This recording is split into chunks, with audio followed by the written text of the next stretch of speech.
ल हुन्छ हामी प्रभुलाई धन्यवाद दिँदै आजको कक्षा सुरु गर्नेछौँ हामी। सुरुमा म सम्पूर्ण सुलेमानी मण्डली परिवारहरू, जीवित परमेश्वरको मण्डली टिमहरू, निरन्तर प्रार्थना सङ्गतिको परिवारहरू अनि लगायत दुबईबाट आउनुभएका अनि त्यसपछि नेपालबाट, इन्डियाबाट तपाईँहरू कोही आउनुभएको छ अनि सबैजना जति पनि मण्डलीहरूबाट आउनुभएको छ भने तपाईँहरूलाई स्वागत गर्न चाहन्छु। आज हामी अगमवक्ताहरूको ठुलो पुस्तक अनि यर्मियाको पुस्तकको छोटकरीमा हामी हेर्नेछौँ। हामीसँग टाइम धेरै त्यति नभएको कारणले गर्दाखेरि हामी छोटकरीमा आज यर्मियाको पुस्तकको बारेमा हामी हेर्नेछौँ। अनि यसमा यहाँहरू सबैजनालाई स्वागत गर्दै आशा गर्दछु तपाईँहरूले मेरो यो स्क्रिनलाई देखिराख्नु भएको छ भन्ने कुरालाई विश्वास गर्दछु है। अनि तपाईँहरूले आमेन भन्नुहोस् यदि देखिरहेको छ भने। आमेन देखिरहेको छु। ल धन्यवाद। अब चाहिँ सुरुमै तपाईँहरूको समय छ अनि सुरुमै मेरो होइन तपाईँहरूको समय भएको कारणले गर्दाखेरि मिलेकोहरूले म्युट खोलेर आउनु होला। सुरुमै हामी यर्मियाको पुस्तकलाई अध्ययन गर्नुभन्दा अगाडि यर्मिया चाहिँ को हो, हु वाज जर्माया है। इन्ट्रोडक्सनमा यहाँ एकजना व्यक्ति लिएर आएको छु मैले, हु वाज जर्माया, यर्मिया को हो भन्ने बारेमा हामी सुरुमै तपाईँ मण्डलीय परिवारलाई म समय दिन चाहन्छु। तपाईँहरूले एकजनाले एउटा खण्ड मात्रै पढिदिनुहोस् है, हामी पालै पालो पढ्नेछौँ। सुरुमा यर्मिया चाहिँ को हो भनेर हामी हेर्नेछौँ। यर्मियाको पुस्तकलाई बुझ्नभन्दा अगाडि यर्मिया भन्ने व्यक्ति को हो भन्ने बारेमा राम्रोसँग आज हामी मैले पोइन्टमा केलाएको छु। अनि यर्मिया को हो त म तपाईँहरूको मुखबाट सुन्नेछु, तपाईँहरू म्युट खोलेर तयारी हुनु होला। सुरुमा हामी हेर्छौँ भने यर्मिया को हो त मैले 1 नम्बरमा दिएको छु, तपाईँहरूले म्युट खोलेर एकजनाले पढिदिन सक्नुहुन्छ। आमाको गर्भमा हुँदै नै परमेश्वरले बोलाउनु भएको अगमवक्ता। आमेन। ल कमला बहिनी होला जस्तो लाग्छ मलाई सायद, हैन? आमाको गर्भमा हुँदा नै परमेश्वरले बोलाउनु भएको भविष्यवक्ता अर्थात् अगमवक्ता हो है। यर्मिया नाम सुनेको मात्रै होइन, पुस्तक पढेको मात्रै होइन, यर्मियाको परिभाषामा जाँदैछौँ हामी। सुरुमा 1 नम्बरमा तपाईँले बुझ्नुपर्ने, यर्मियाको पुस्तक पढ्नुभन्दा अगाडि यर्मियाको बारेमा बुझ्नको लागि सुरुमा पहिलो नम्बरमा परिचयलाई हेर्छौँ भने हामी पुस्तकको परिचय होइन यर्मियाको परिचय हेरिरहेको छु अहिले चाहिँ। यर्मिया भन्ने व्यक्ति चाहिँ आमाको गर्भमा हुँदा नै परमेश्वरले बोलाउनु भएको भविष्यवक्ता अर्थात् अगमवक्ता हो भनेर बुझ्नुपर्छ। यसको लागि रेफरेन्स वर्ष रहेको छ पहिलो अध्यायको 4 देखि 10 सम्म पढ्दाखेरि चाहिँ यर्मिया अगमवक्ता चाहिँ आमाको गर्भमा हुँदाखेरि नै परमेश्वरले आफ्नो सेवकाईको निम्ति बोलाउनु भएको चाहिँ चुन्नु भएको बोलावट आएको व्यक्ति हो भनेर हामी बुझ्न सक्छौँ। ल दोस्रो नम्बरमा यर्मिया को हो भनेर हामी परिचय हेर्छौँ भने तपाईले पढ्न सक्नुहुन्छ। धेरै लामो समय सेवकाई गरेको अगमवक्ता। आमेन। धेरै लामो समयसम्म सेवकाई गरेको अगमवक्ता भनेर हामी चिन्न सक्छौँ। अगमवक्ताहरू धेरै छन् बाइबलमा, यी मध्ये अगमवक्ता यर्मियाले चाहिँ धेरै लामो समयसम्म अगमवक्ता गरेको हामी पाउँदछौँ। यो कुरा चाहिँ हामी हेर्छौँ भने थियोलोजिकल हिस्टोरी अनुसार चाहिँ ईसा पूर्व 626 देखि 586 सम्म लगभग 40-41 वर्षसम्म सेवकाई गरेको व्यक्ति भनेर हामी चिन्दछौँ। धन्यवाद सुलेमान भाइलाई।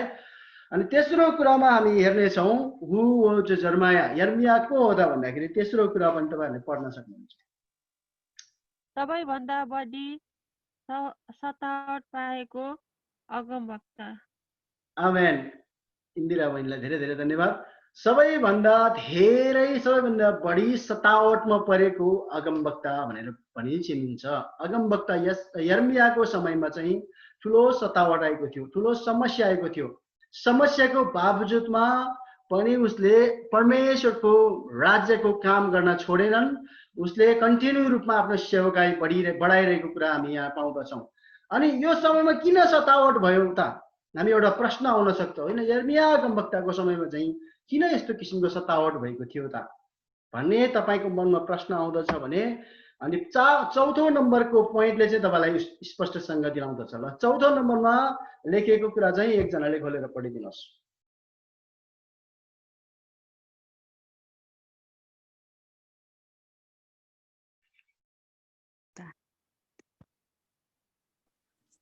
चौथो नम्बरमा यहुदाका दुष्ट राजाहरूको शासनकालमा सेवाकार्य गरेको अगमवक्ता।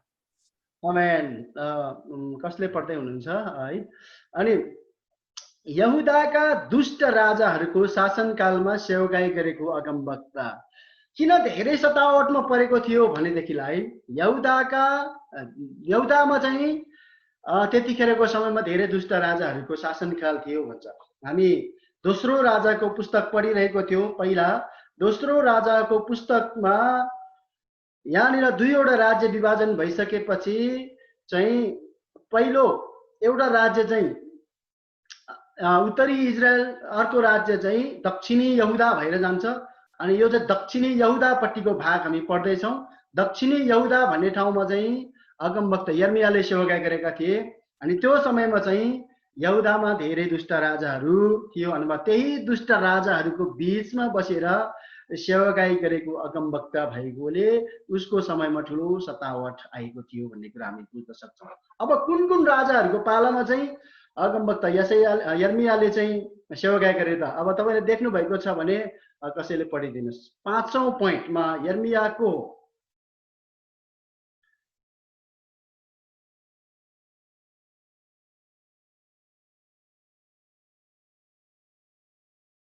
पाँचौं नम्बरको पोइन्ट चाहिँ कसैले पढिदिन सक्नुहुन्छ है? मजाले तपाईँहरू पढ्नको लागि तयारी हुनुहोस्। मुख खोल्नुपर्छ। हामीले पढ्यो भने मात्रै हामी अलिकति आफैले पढ्यो भने मात्रै अनुभवी हुने हो। 5औं नम्बरमा यर्मिया को हो त भन्दाखेरि हामी हेर्न सक्छौँ। होसियाह, यहोआहाज, यहोयाकिम, यहोयाकिन र सिदकिया। आमेन। ऐतिहासिक घटना 2 राजा 22 देखि 25 अध्याय हो है यो चाहिँ। अनि यहुदाका दुष्ट राजाहरू भनेर हामीले हेरे। अनि यहुदाका दुष्ट राजाहरू को थिए त है? यो चाहिँ कहाँ पाउँछ भने 1 अध्यायको 1 देखि 3 पदमा हामी पाउन सक्छौँ। यहाँनिर यसरी लेखेको छ, बेन्यामिनको इलाकाको अनातोतमा बस्ने पुजारीहरू मध्ये एकजना हिल्कियाको छोरा यर्मियाको वचन यिनै हुन्।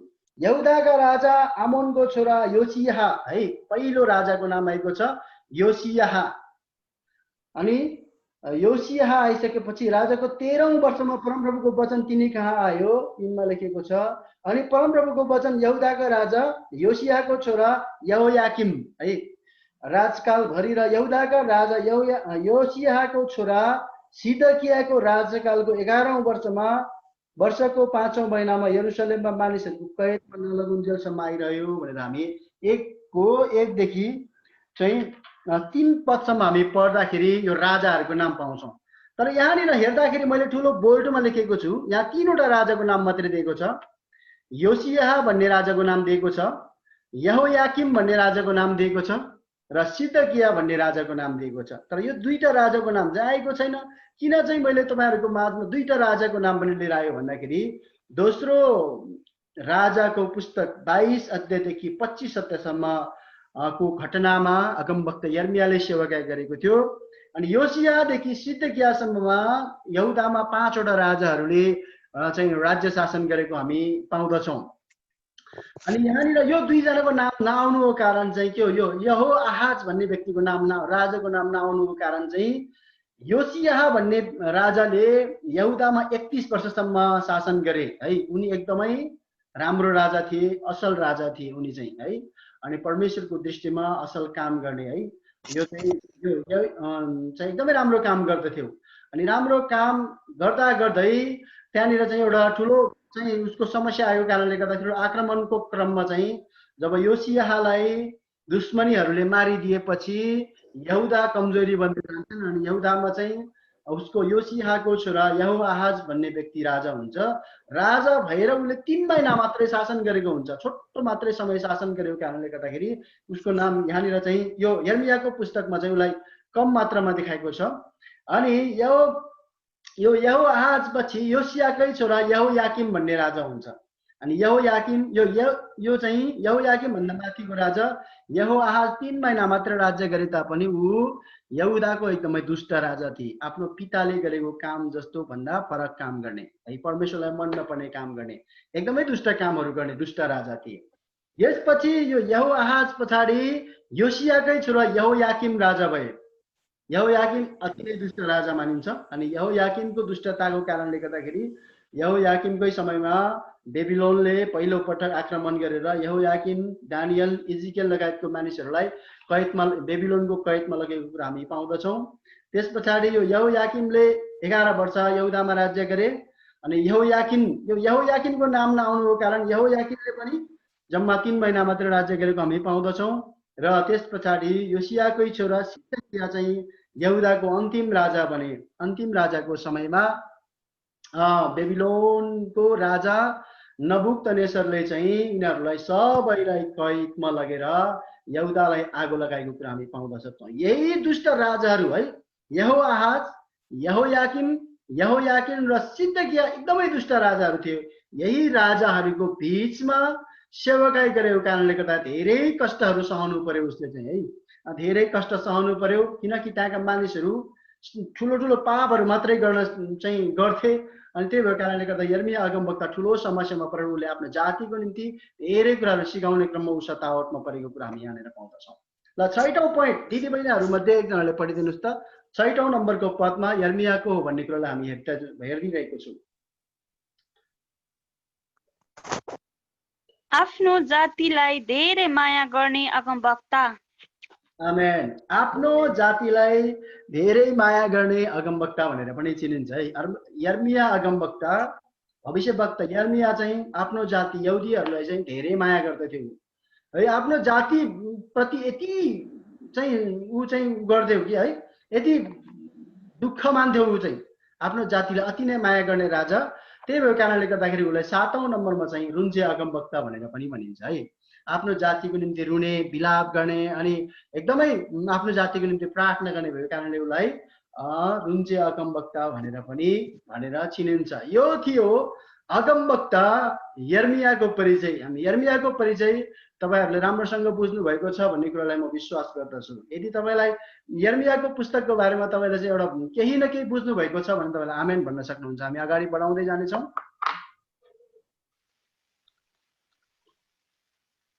आमेन आमेन आमेन। हुन्छ, यो यर्मियाको अगमवक्ता पछि हामी अब पुस्तकको परिचयतिर हामी जानेछौँ। अनि बाइबलको 24औं पुस्तक भनेर चिनिन्छ यो अगमवक्ता यशायाको पुस्तकलाई। बाइबलको 24औं पुस्तक हामी उत्पत्तिदेखि पढ्दै आएको सिलसिलामा 24वटा पुस्तक आज हामी पढिरहेको छौँ। 23वटा पुस्तक पढ्न सफल भएको छ। त्यो 24औं पुस्तक हो। अगमवक्ताको ठुलो पुस्तकहरू मध्येको यो चाहिँ दोस्रो पुस्तक अथवा अगमवक्ताको ठुलो पुस्तकहरूको यशाया पछिको पुस्तक हो यो। अनि यसलाई बाइबलको 24औं पुस्तक भनिन्छ। यो पुस्तकको चाबी शब्द, यो पुस्तकमा एकदमै इम्पोर्टेन्ट शब्द, बिर्सन नहुने शब्द भनेको टर्न ब्याक है, फर्क भन्ने शब्द चाहिँ एकदमै चाबी शब्द हो है, एकदमै महत्त्वपूर्ण शब्द हो, मुख्य शब्द हो। केबाट फर्क भन्दाखेरि आफ्नो पापबाट फर्क, दुष्ट चालहरूबाट फर्क, नम्र भएर परमेश्वरतिर फर्क भन्ने किसिमको शब्द हो। यो चाहिँ एकदमै राम्रो शब्द हो। यो पुस्तकको ऐतिहासिक घटना दोस्रो राजाको पुस्तक 22 अध्यायदेखि 25 अध्यायतिर पाउँदछौँ। यो पुस्तक बुझ्नको लागि दोस्रो राजाको पुस्तक 22 अध्यायदेखि 25 अध्यायसम्म पढ्नुभयो भने यतिखेर नै हो अगमवक्ता यर्मियाले सेवकाई गरेको थियो, हामी यसरी बुझ्न सक्छौँ। अनि भविष्यवाणी गरेको ठाउँ चाहिँ यरुसलेमबाट, यहुदाबाट उसले भविष्यवाणी गरेका थिए। कसका लागि गरेका थिए भन्दाखेरि यहुदाका यहुदीहरूको लागि, यरुसलेमका यहुदीहरूको लागि र बेबिलोन पुगिसकेका सारा यहुदीहरूको लागि उसले यो पत्र लेखेका थिए। उसले यो चिज चाहिँ भविष्यवाणी गरेका थिए है। उसले भविष्यवाणी गरेको वर्ष, उसले भविष्यवाणी गरेको अवधि, उसको सेवाकाईको अवधि हेर्छौँ भने अगमवक्ता यर्मियाको सेवाकाईको अवधि चाहिँ 40 वर्ष है, 40 वर्ष नै हो।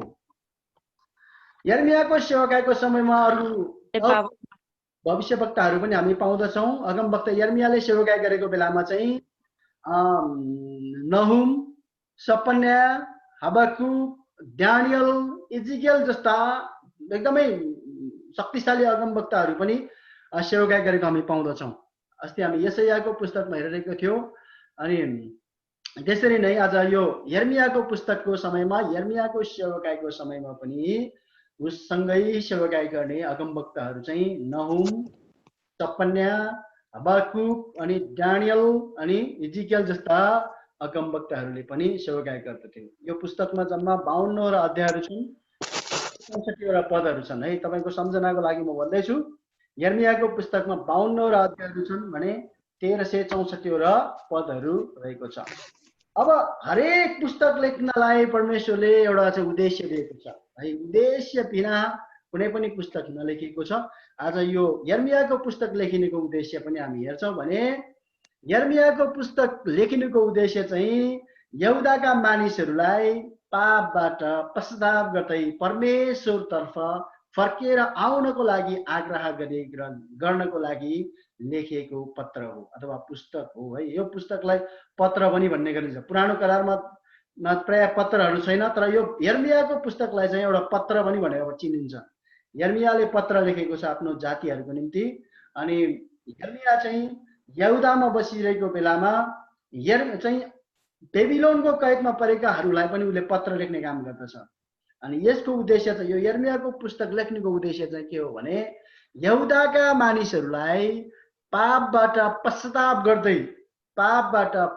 गर्दै परमेश्वरतिर फर्कनको लागि, फर्केर आउनको लागि आग्रह गर्नको लागि लेखेको पुस्तक हो है। एकदमै राम्रोसँग बुझ्न जरुरत छ।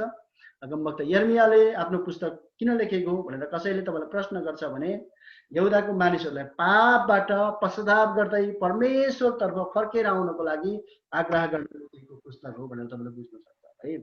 यो पुस्तकको लेखक यर्मिया नै हुन्। अगमवक्ता यर्मिया यो पुस्तकको लेखक हुन्। अनि यसको लागि रेफरेन्स वर्सहरू छ। 1 अध्यायको 1 पदमा नै छ, बेन्यामिनको इलाकाको अनातोतमा बस्ने पुजारीहरूमध्ये एकजना हिल्कियाको छोरा यर्मियाको वचन भनेपछि यहाँ बुझ्छौँ अगमवक्ता यर्मियाले नै यो पुस्तक लेखेको मानिन्छ। अनि मैले यहाँ लेखेको 46 अध्यायको 1 पद हेर्छौँ भने त्यहाँनिर एकजना व्यक्ति पनि आउँछ लेखकमा। यो नेरियाको छोरा बारुक भन्ने व्यक्ति चाहिँ पनि एउटा सहायक लेखकमा पर्दछ। यर्मियालाई यो पत्र लेख्नको लागि, यो पुस्तक लेख्नको लागि चाहिँ उसले सहायता गरेको कुरा हामी यहाँनिर पाउँदछौँ। अनि यसले के बुझ्छ भने यर्मियाको पुस्तक लेख्नुको लेखकहरूमा यर्मिया र नेरियाको छोरा बारुक पनि पर्दछ। यो दुईजना मिलेर यो यर्मियाको पुस्तकलाई तयार गरेको है। अनि यहाँनिर एउटा सहायता गर्ने व्यक्ति देखाइरहेको छ, सहायक व्यक्ति पनि छ लेखकको निम्ति। लेखेको मिति करिब ईसा पूर्व 626 देखि 586 को अवधिभित्रमा लेखेको छ। यो पुस्तकलाई एकदमै अब यो शासन यर्मियाको सेवकाई भरिको कुरालाई समेटेको छ। 526 देखि लगभग 586 ईसा पूर्व भनेको क्रिस्चियनहरूले बुझ्नुपर्ने यो मिति हो। ईसा पूर्व भनेको भनेको ईसा, ईपू भनेको ईसा, पू भनेको पूर्व, ईसा भनेको येशू ख्रीष्ट, पू भनेको पूर्व भनेको अगाडि। येशू ख्रीष्ट आउनुभन्दा 626 देखि 586 भनेको घट्दै आउँछ। ईसा पूर्व चाहिँ घट्दै आउँछ। अनि त्यसरी यो 40 वर्षको अवधिभित्रको एउटा पुस्तक हो भनेर मानिन्छ। अनि यो पुस्तकको चाहिँ मुख्य व्यक्तिहरू, हामी यो पुस्तक पढ्नुभन्दा अगाडि यो पुस्तकमा को छ मुख्य व्यक्तिहरू पनि छ। यो पुस्तकको पहिलो मुख्य व्यक्ति भनेको अगमवक्ता यर्मिया नै हो है। यर्मियाको पुस्तकमा मुख्य व्यक्तिहरू मध्येको मुख्य व्यक्ति चाहिँ अगमवक्ता यर्मिया हो। सुलेमानी मण्डलीमा मुख्य व्यक्तिहरू को हो भन्यो भने मुख्य व्यक्तिहरू भनेको पास्टर मुख्य व्यक्ति हो, त्यसपछि सहायक पास्टर मुख्य व्यक्ति हो, एल्डर मुख्य व्यक्ति हो, त्यसपछि डिकनेस अनि त्यस पछाडिका सहायकहरू मुख्य व्यक्तिहरू हुन् है। त्यसपछि मात्रै विश्वासीहरू आउँछ। त्यसरी नै यर्मिया अगमवक्ता चाहिँ यर्मियाको पुस्तकको मुख्य व्यक्ति हो, किनकि उहाँ लेखक पनि हो र अगमबानी बोल्ने व्यक्ति पनि हो। अनि त्यसपछि अर्को मुख्य व्यक्तिहरूमा यहुदाका 5 जना राजाहरू योसियाह, यहोआहाज, यहोयाकिन र सिदकिया है। 1 अध्यायको 1 देखि 3 पदलाई हामी हेर्छौँ भने यो 5 जना राजाहरू पनि यो पुस्तकको मुख्य व्यक्तित्व हुन्। अनि नबुक्दनेस्सर है, बेबिलोनको पहिलो सम्राट नबुक्दनेस्सर पनि यो पुस्तकको मुख्य व्यक्तिमा पर्दछ। यहुदीहरू परमेश्वरको दृष्टिमा खराब काम गर्यो, परमेश्वरले गर भन्ने काम नगरेको र नगर भन्ने काम चाहिँ गरेको र परमेश्वरको आज्ञाभन्दा बाहिर गएको कारणले गर्दाखेरि परमेश्वरले यी यहुदीहरूलाई बेबिलोनको सम्राट, बेबिलोनको शक्तिशाली सम्राट नबुक्दनेस्सरको हातमा सुम्पिएको कुरा यो पुस्तकमा नै लेखिएको कारणले गर्दाखेरि यो पुस्तकको मुख्य व्यक्तित्वमा नबुक्दनेस्सर पनि पर्दछ है। भने नेरियाको छोरा बारुक पनि पर्दछ। बारुक चाहिँ किन पर्दछ भनेदेखिलाई अगमवक्ता यशायालाई यो पुस्तक लेख्न, यर्मियालाई यो पुस्तक लेख्नको लागि सहायता गरेको कारणले गर्दाखेरि पर्दछ। भने अन्तिम व्यक्ति एबिल मरादक भन्ने व्यक्ति पनि यो पुस्तकको मुख्य व्यक्तिमा पर्दछ है। एबिल मरादक भनेको चाहिँ तपाईले सायद पहिलो पटक सुनेको पनि हुनुपर्छ, अरू नामहरू सुनिरहेको हुनसक्छ, तर यो एबिल मरादक भन्ने व्यक्ति चाहिँ यशायाको पुस्तक लगभग अन्तिमतिर छ। यो एबिल मरादक भन्ने व्यक्ति चाहिँ बेबिलोनको राजा नबुक्दनेस्सर पछाडिको चाहिँ राजा अथवा बेबिलोनमा नबुक्दनेस्सर पछिको राजा चाहिँ यो एबिल मरादक हो। एबिल मरादकको समयमा चाहिँ यही राजाहरूमध्ये एकजना राजा यो यहोयाकिन भन्ने राजालाई उसले केही समयसम्म सहायता गरेको है। त्यहाँनिर कैदमा लिएर गए तापनि उसले केही समय केही कुराहरूमा सहायता गरेको कारणले गर्दाखेरि यो व्यक्तिको नाम पनि आउँदछ, अन्तिम समयतिर आउँदछ। यो व्यक्तिको नाम चाहिँ एबिल मरादक हो है। अनि आज पनि हामी इजरायल, यहुदा र इराकमा पर्ने बेबिलोनको सम्बन्धमा रहेर हामी कुराकानी गरिरहेको छु। अस्तिको समयहरूमा पनि हामी इराकमा बस्नेहरूको लागि एकदम उत्साहित कुरा पनि हो। इराकमा बस्नेहरू तपाईहरूको लागि यो पुस्तक एकदमै निकै नै महत्त्वपूर्ण, निकै नै एकदमै इन्ट्रेस्टिङ विषय पनि हुनसक्छ। हामी बेबिलोन भन्ने बित्तिकै इराकलाई सम्झिन्छौँ। अनि बेबिलोन त्यतिखेरको समयमा निकै शक्तिशाली थियो। यही बेबिलोनमा कैदमा लिएर गइसकेपछिको केही कुराकानीहरू आज जो चाहिँ यर्मिया अगमवक्ताले भविष्यवाणी गरेको कुरा गर्ने हामी हेर्नेछौँ। अनि यही सिलसिलामा हामी यो 5 जना व्यक्तिहरू सरी यो चाहिँ 5वटा शीर्षकका मुख्य व्यक्तिहरूको बीचमा भएको घटना चाहिँ यर्मियाको पुस्तकमा अगमवक्ता यर्मियाले यिनीहरूलाई भविष्यवाणी गरिरहेको कुरा यर्मियाको पुस्तकमा हामी पाउँदछौँ। अनि अगाडि बढ्ने क्रममा हामी एउटा चार्ट हेर्छौँ। अनि यो चार्ट चाहिँ मैले स्पेसली यो चार्ट चाहिँ बाइबल टिप्पणीबाट साबर गरेको हो है। मैले माथि लेखेको छु साबर बाइबल टिप्पणी है। बाइबल टिप्पणीमा हेर्छौँ भने यर्मियाको पुस्तकलाई कसरी पढ्दाखेरि बुझिन्छ त यसको रूपरेखा, यर्मियाको पुस्तकलाई कसरी पढ्दाखेरि राम्रोसँग बुझिन्छ भनेर चाहिँ हेर्दाखेरि सुरुमा 3 भागमा विभाजन गरेर पढ्दाखेरि तपाईले बुझ्नुहुन्छ भनेर चाहिँ यो यहाँनिर चाहिँ टिप्पणीमा लेखेको छ। सुरुको 1 अध्यायदेखि 33 अध्यायमा चाहिँ यहुदा कैदमा जानु अघिको भविष्यवाणी छ। यहुदीहरू यहुदामै हुन्छ, अब कैदमा जाँदैछ भन्ने कुराको भविष्यवाणी छ। अनि यो कुराको इन्फर्मेसन गर्न अगमवक्ता यर्मियालाई बोलावट हुन्छ। अनि यर्मियालाई बोलावट भएपछि यर्मियाले उनीहरूलाई दोष देखाउँछ। तिमीहरूले परमेश्वरको राज्यको निम्ति परमेश्वरलाई मन नपर्ने काम गरेको छ, अब तिमीहरू छिट्टै कैदमा जाँदैछ भनेर उनीहरूले चाहे ठुलो पास्टर होस्, चाहे ठुलो त्यो पुजारी होस्, चाहे ठुलो कोही पनि सेवकहरू हुन्, सबैलाई दोष देखाएर अगमवक्ता यर्मियाले तिमीहरू दोषी ठहरेका छौ, तिमीहरूमा यो छ, त्यसै कारणले गर्दा तिमीहरू निर्वासनमा तिमीहरू कैदमा लाँदैछ भन्ने कुराको इन्फर्मेसन यहाँनिर चाहिँ 2 अध्यायदेखि 25 अध्यायसम्म पाउँछौँ। भने 25 देखि 33 मा चाहिँ अब यरुशलेमको पुनर्स्थापित कुराहरू हामी देख्दछौँ। भने दोस्रो खण्डमा यहुदाको कैदी जीवनबारे भविष्यवाणी गरेको हामी पाउँदछौँ। अध्याय 34 देखि 45 सम्म यहुदाको कैदी जीवनको भविष्यवाणी यहाँनिर गरिरहेको छ। अब यहुदा पतन हुँदैछ, पतन अघिको वचनहरू, पतनको समयको वचनहरू, अनि त्यस पछाडि पतन पछिको वचनहरू यहाँनिर आइरहेको कुरा हामी पाउँदछौँ। अनि त्यसपछि चाहिँ अन्त्यमा चाहिँ कैदी जीवन पछिको भविष्यवाणी चाहिँ 46 देखि 52 अध्यायसम्म हामी देख्दछौँ। यहाँनिर चाहिँ अन्य जातिहरू तहस नहस हुने, यरुशलेमको पतन हुने, राजा यहोयाकिम सम्मानित हुने कुराहरू यहाँनिर यसरी हामी विभाजन गरेर पढ्नुभयो भने यर्मियाको पुस्तकलाई राम्रोसँग बुझ्ने छ भन्ने कुरालाई राम्रोसँग हामी बुझ्न सक्छौँ।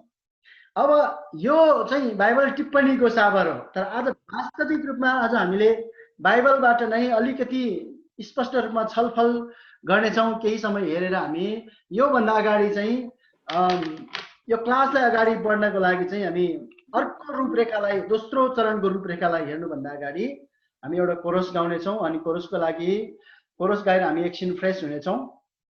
कोरसको लागि सुलेमानी मण्डली परिवार रेडी हुनुहुन्छ भन्ने कुरालाई विश्वास गर्दछु अनि यो समय म सुलेमानी मण्डलीलाई दिन चाहन्छु एउटा कोरस गाएर हामी दोस्रो चरणको रूपरेखाबाट अलि महत्त्वपूर्ण पोइन्टमा हामी पढ्नेछौँ। हामी कोही तयारी हुनुहुन्छ सुलेमानी मण्डलीबाट? रोजिना बहिनी, रसिला बहिनी, के अरे रेवती बहिनी, तपाईँहरू कोही तयारी हुनुहुन्छ भने? ल परी बहिनी हुन्छ, बहिनीलाई यो समय हामी समय दिनेछौँ। बहिनी तपाईँलाई यो छोटो कोरसको लागि समय दिनेछौँ। हजुर, जय मसी दाइ, सन्चै हुनुहुन्छ? जय मसी बहिनी, एकदम प्रभुको अनुग्रहले। हजुर, धेरै भयो है दाइ देख्न नपाएको, परमेश्वरलाई धन्यवाद। आमेन। आज म पनि जोइन हुन पाएँ, दाइ पनि जोइन हुनुभयो है, देख्न पाइयो, धेरै धेरै धन्यवाद परमेश्वरलाई। धेरै भइसक्यो है यसरी। म त अब पहिलाको मेरो काम नै थियो, त्यसैले म सङ्गतिमा जोइन हुन पाएको थिइनँ। अहिले मेरो नयाँ काम छ दाइ, परमेश्वरलाई धन्यवाद भएको होस्। अहिलेको काममा चाहिँ चाँडै छुट्टी हुन्छ, त्यसैले सङ्गतिमा जोइन हुन पाउँछु। हाम्रो परमेश्वरलाई धन्यवाद।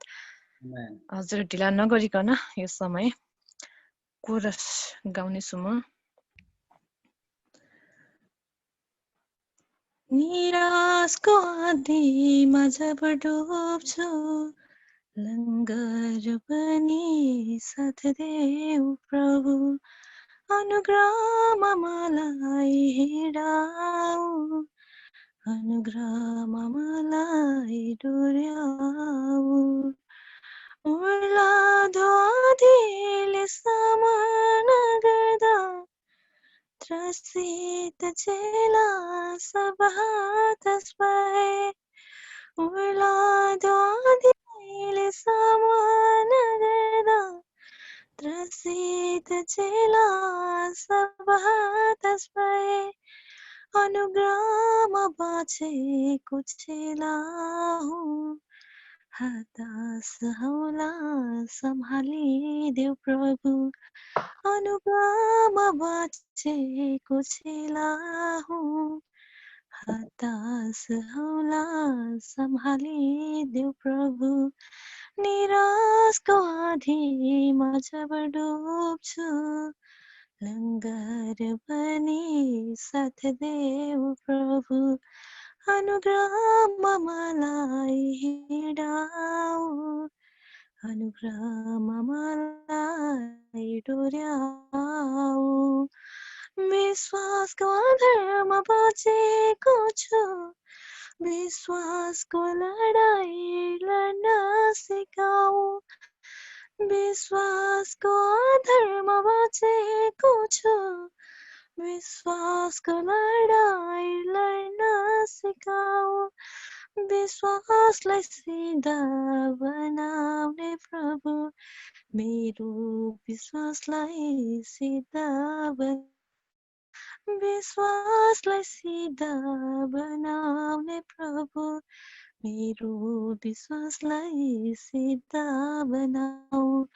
निराशको आँधीमा जब डुब्छु, लङ्गर पनि साथ देऊ प्रभु, अनुग्रहमा मलाई हिँडाऊ, अनुग्रहमा मलाई डोर्याऊ। परदेशी छु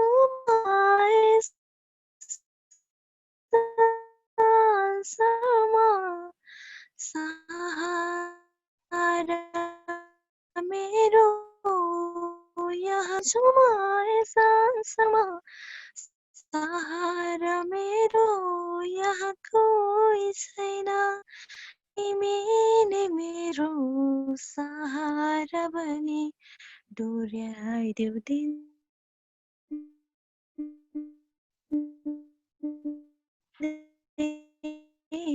आत्मिक पथमा, तिमी नै मेरो निराशको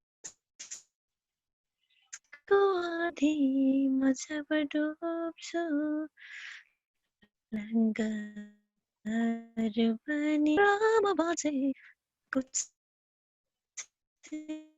लाऊ हतासौला सम्हालिदेऊ प्रभु बाँची साथ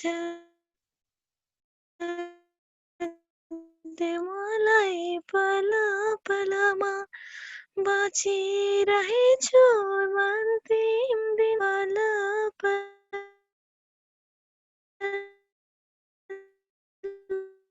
पलमा साथ तिम्रो पाए यात्रामा निस्यात्रामा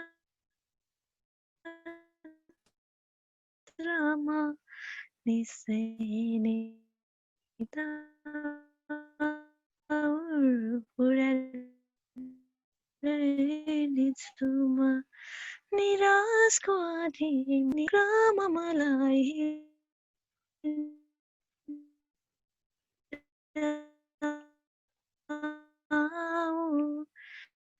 अनुग्रहमा मलाई डोर्याऊ।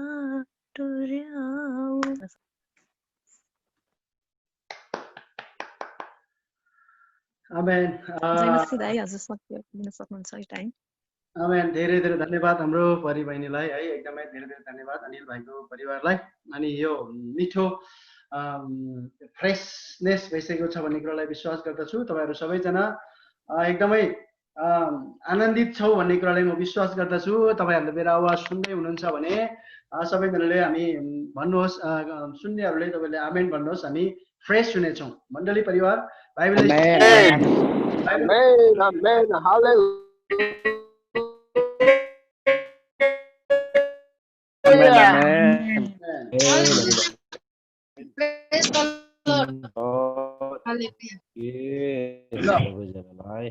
हुन्छ। प्रभुलाई धन्यवाद भइकोस्। हामी यर्मियाको पुस्तकको अध्ययनको सिलसिलामा हामी रूपरेखालाई हल्का रूपरेखालाई हेरिसकेपछि त्यो रूपरेखा भन्दा बेग्लै रूपरेखा हेर्नेछौँ। अब यर्मियाको पुस्तकलाई कसरी विभाजन गरेर पढ्दा अझै राम्रोसँग स्पष्टसँग बुझ्न सकिन्छ भनेर हामी हेर्नेछौँ। अब चाहिँ हामी यर्मियाको पुस्तकलाई दुई भागमा विभाजन गरेर हामी पढ्नेछौँ। पहिलो भागमा मैले लेखेको छु यहुदा माथि परमेश्वरको न्याय भन्ने शीर्षक दिएर मैले चाहिँ पढ्नको लागि तपाईँहरूलाई मैले एउटा ग्राफ बनाएको छु। यहुदा माथि परमेश्वरको न्याय चाहिँ 1 अध्यायदेखि 45 अध्यायभित्रमा हामी पाउँदछौँ है। अनि मेरो नेट अलिकति हल्का समस्या परिरहेको जस्तो लागिरहेको छ। तपाईँहरूले मेरो आवाज सायद कटेर सुनिरहेको छ कि कसरी सुन्दै हुनुहुन्छ?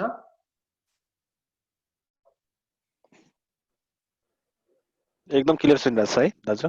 ल 1 अध्यायदेखि 45 अध्यायमा चाहिँ हामी यस्तो किसिमको शीर्षक दिएर पढ्न सक्छौँ है। यर्मियाको पुस्तक ताखेरि यहुदामाथि परमेश्वरको न्याय। अब यहुदा को हो त भन्दाखेरि इजरायललाई दुई भागमा विभाजन गरिसकेपछिको एउटा भाग उत्तरी इजरायल, अर्को भाग दक्षिणी यहुदा। यो दक्षिणी यहुदाको कुरा गर्दैछौँ आज हामी।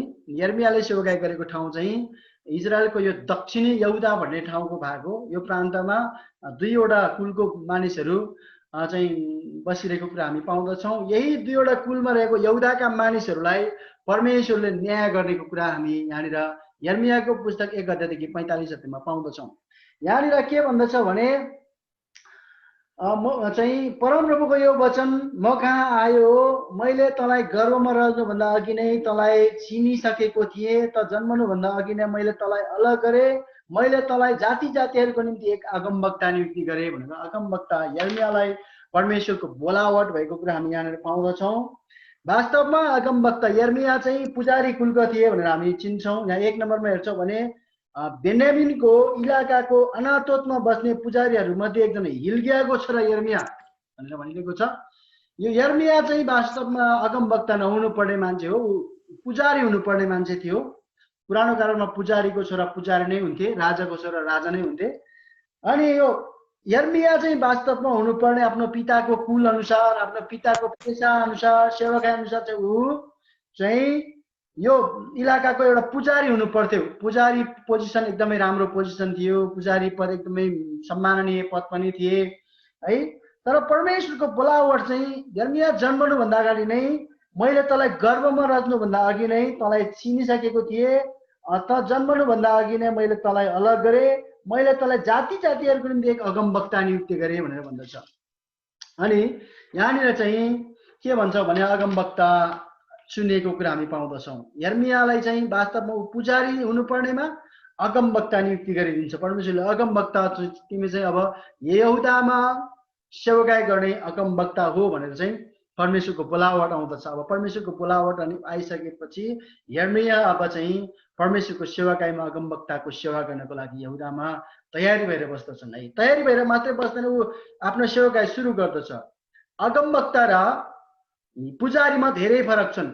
पुजारी मन्दिरमा बस्ने पुजारी एकदमै सम्माननीय पोजिसन हो, एकदमै मान गर्छ, पुजारीहरूलाई सबैले मान गर्छ। हामी मण्डलीको पास्टरलाई एकदम आदर गर्छौँ, मान गर्छौँ, यो त मन्दिरको पुजारीहरूलाई अति नै सम्मान गर्छौँ, मान गर्छौँ।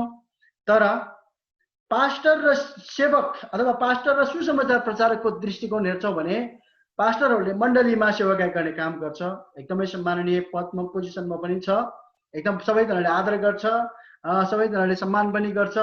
तर एउटा झोला बोकेर अगमबानी गर्ने अनि सुसमाचार प्रचार गर्दै जाने मान्छेलाई कसैले पिट्न पनि सक्छ, कुट्न पनि सक्छ, तपाईँलाई लखेट्न पनि सक्छ। रिस्कको काम हो यो चाहिँ। परमेश्वरको राज्यको लागि निकै ठुलो काम थियो। तर यही रिस्कको काम बोकेर अगमवक्ता यर्मियाले चाहिँ म अब परमेश्वरले मलाई अगमवक्ता नियुक्ति गर्नुभयो, यो बोलावटमा म एक्सेप्ट छु भनेर उसले एक्सेप्ट गरेर अब यहुदामाथि परमेश्वरको न्यायको बारेमा उसले अगमबानी बोल्ने गर्दछ। त्यो समयमा कस्तो थिए भन्दाखेरि यहुदामा झुट्टा अगमवक्ताहरू पनि थिए। झुट्टा अगमवक्ताहरूले के भन्छ भने हामी परमेश्वरको जनहरू हो, यहुदाका मानिसहरू, हामी इजरायलका मानिसहरू, परमेश्वरले चुन्नु भएकोहरू हो, कसैसँग डराउनु पर्दैन, हामीलाई परमेश्वरले न्याय गर्नुहुन्छ, तिमीहरू ढुक्क भएर बसे हुन्छ, कहीँ पनि जाँदैन हामी, जसले जे भने तापनि हामीलाई मतलब छैन, हामी भनेको परमेश्वरको वचन हो, हाम्रो सहायता परमेश्वर नै हुनुहुन्छ, हाम्रो सहायक परमेश्वर नै हुन्छ भनेर यहुदाका मानिसहरूलाई एकदमै सान्त्वना दिनको लागि झुट्टा अगमवक्ताहरू पनि त्यहाँनिर हामी पाउँदछौँ। यही झुट्टा अगमवक्ताहरूको बिचमा यो अगमवक्ता यर्मिया गएर अगमवक्ता यर्मियाले के भन्दछ भने यहुदीहरू तिमीहरू आफ्नो पापको कारणले गर्दाखेरि छिट्टै नै अब चाहिँ अन्य जातिहरूको दासत्वमा तिमीहरू जाँदैछौ, तिमीहरू पढ्नेवालामा छ। त्यसैले यो मानिसहरूको कुरा नसुन, अब तिमीहरू चाहिँ परमेश्वरमा पश्चाताप गर्दै फर्केर आओ, यो दण्ड भोग्नुभन्दा अगाडि तिमीहरू फर्केर पश्चाताप गर भनेर उसले शिक्षा दिइरहेको अवस्था पाउँछौँ। उसले अगमबानी दिइरहेको छ, दोष लगाइरहेको छ उसले पुजारीहरूलाई। यहाँ 1 नम्बरमा के लेखेको छ भने धर्मगुरुहरूलाई उसले चाहिँ त्यहाँनिर चाहिँ अगमबानी गरिरहेको छ। यसको ठेक अगमबानी चाहिँ अनि त्यहाँनिर पछि पुरा भएर यो यहुदाका मानिस भन्दै कामको कारणले गर्दाखेरि, आफ्नो पापको कारणले गर्दाखेरि, आफ्नो समस्या चाहिँ आफूले नराम्रो काम गरेको कारणले गर्दाखेरि, आफ्नो अनाज्ञाकारिताको कारणले गर्दाखेरि राजा यहोयाकिमको समयमा बेबिलोनको राजा नबुकदनेस्सरले आक्रमण गर्छ। आक्रमण गर्दा ठुला ठुला व्यक्तिहरू लिएर जान्छन्। अगमवक्ता दानियल, इजिकेल अनि यहोयाकिम लगायतको राजाहरू चाहिँ त्यहाँनिर आक्रमण गरेर उसले लिएर जान्छन्। दोस्रो पटकको समयमा फेरि यहोयाकिमको समयमा उसले आक्रमण गर्छ। आक्रमण गरिसकेपछि त्यहाँका मानिसहरू राजा यहोयाकिम, राजमाताहरू, राजाको मम्मी अनि अधिकृतहरू, यहुदा र यरुसलेमको अगुवाहरू, कारिगर र निपुण कलाकारहरू यरुसलेमबाट निर्वाचित भएर जाँदैछन् है दोस्रो समयमा। अनि फेरि पनि तिनीहरू त्यस्तै गरेको कारणले गर्दाखेरि अन्तिममा राजा सिदकिया, यहुदाको अन्तिम राजा सिदकियाको समयमा बेबिलोनले अन्तिम पटक आक्रमण गर्दाखेरि सिदकिया लगायतका सम्पूर्ण यरुसलेममा रहेका मन्दिरका हरेक चिजबिजहरू है, हरेक कुराहरू लिएर जान्छन्। अनि लिएर गएर यहुदा देशलाई चाहिँ आगो लगाएर ध्वस्त पारिदिने कुरा हामी पाउँदछौँ। अनि यसरी गइसकेपछि यिनीहरू अब सबै यहुदीहरू बेबिलोनको कैदमा परिसके। अब चाहिँ यिनीहरू सबैजना बेबिलोनको कैदमा दुःख भोगेर बसिरहेको अवस्थामा अब यर्मियालाई हुन्छ यर्मियाको जीवनमा आफ्नो जातिहरूको निम्ति अब यिनीहरू त गइसक्यो सबै यहुदीहरू बेबिलोनको कैदमा गइसकेको छ बेबिलोनमा समस्यामा पर्न गएको यिनीहरू दासत्वमा पर्न ठुलादेखि साना सानादेखि ठुला सबै गइसकेको छ गइ त सक्यो अब मैले के गर्न सक्छ भनेर हामी भए बस्थ्यो होला सायद तर अगमवक्ता यिर्मियाले त्यति समयमा चाहिँ एउटा अगमबानी बोलेका थिए अब तिनीहरू गइसकेपछि भविष्यवाणी गरेको कुरा हामी 29 नम्बरमा 29 अध्यायमा हामी पाउँदछौँ यर्मियाको पुस्तक 29 अध्यायमा अब सबै कैदमा परेका बेबिलोनको कैदमा परेका यहुदीहरूलाई यरुसलेमबाट एउटा पत्र लेख्दछ उसले यो पत्र कसरी लेख्दछ भने बाँचेको धर्मगुरुहरू पुजारीहरू अगमवक्ताहरू सबै मानिसहरू जसलाई नबुकदनेस्सरले यरुसलेमबाट बेबिलोनमा निर्वासित गरेर लगेका थिए तिनीहरूलाई यर्मिया अगमवक्ताले पठाएको पत्रको कुरा यिनै हुन् भनेर भन्दछ दोस्रोमा राजा यहोयाकिन राजमाता महलका अधिकृतहरू यहुदा र यरुसलेमका अगुवाहरू कारिगरहरू निपुण कलाकारहरू यरुसलेमबाट निर्वासित भएको यो पत्र लेखिएको छ भन्छ यिनीहरूको निम्ति यो पत्र लेखिएको हो भन्छ किनले यो पत्र सापनको छोरा एलासा हिल्कियाको छोरा गमरियालाई जिम्मा दिए जसलाई यहुदाको राजा सिदकियाले राजा नबुकदनेस्सर कहाँ बेबिलोनमा पठाएको पत्र यस्तो थियो भनेर भन्दछ अब सबैजना बेबिलोनको कैदमा पुग्दछ तपाईहरु बसिरहेको ठाउँ इराकमा चाहिँ सबै यहुदीहरूलाई बन्दी बनाएर इराकको राजा नबुकदनेस्सरले कब्जा गरेर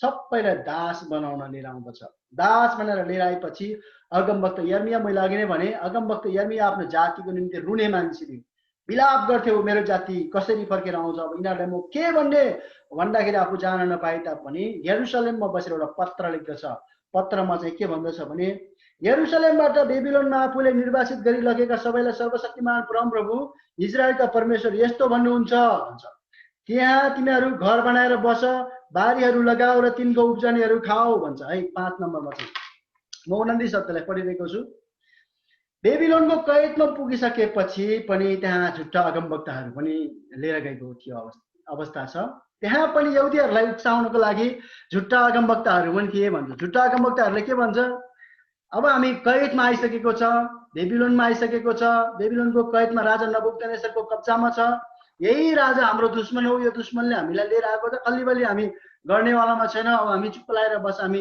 1-2 वर्ष बसेपछि त गइहाल्छ नि आफ्नो देशमा भनेर उनीहरू ढुक्क भएर बसिरहेको अवस्था हुन्छ अनि यही समयमा दोस्रो वर्षमा चाहिँ अगमवक्ता यर्मियाले एउटा पत्र लेखेर पठाइदिन्छ पत्रमा चाहिँ के भन्दछ भने यरुसलेमबाट बेबिलोनमा आफूले निर्वासित गरी लगेका सबैलाई सर्वशक्तिमान परमप्रभु परमेश्वर यसो भन्नुहुन्छ त्यहाँ तिमीहरू घर बनाएर बस बारीहरू लगाऊ र तिनका उब्जनीहरू खाऊ भन्छ है अब अगमवक्ता यर्मियालाई त परमेश्वरको बोलावट राम्रोसँग थाहा भएको कारणले गर्दाखेरि यहाँ झुटा अगमवक्ताहरूले यहुदीहरूलाई बेबिलोनमा अब त्यत्तिकै दोधारमा राखिरहेको छ अब हामी यिनीहरूको कब्जामा आइसकेका छौँ हामी परमेश्वरको वचन हो यिनीहरूसँग हामी मिसिनु हुँदैन यिनीहरूसँगको सहकारी हामी गर्न हुन्न भन्ने कुरा हामीलाई थाहा छ त्यही भएको कारणले गर्दाखेरि हामी आफ्नै तरिकाले जिउनु पर्छ भनेर उसले झुट्टा अगमवक्ताहरूले हामी 2-3 वर्षमै फर्केर जाने हो आफ्नै देशमा जाने हो किन हामी यहाँको लागि दुःख गर्ने हो कष्ट गर्ने हो भनेर ऊ संघर्ष गर्ने हो भनेर बसिरहेको दोधारमा परिरहेकोलाई अगमवक्ता यर्मियाले के भन्दछ तिमीहरू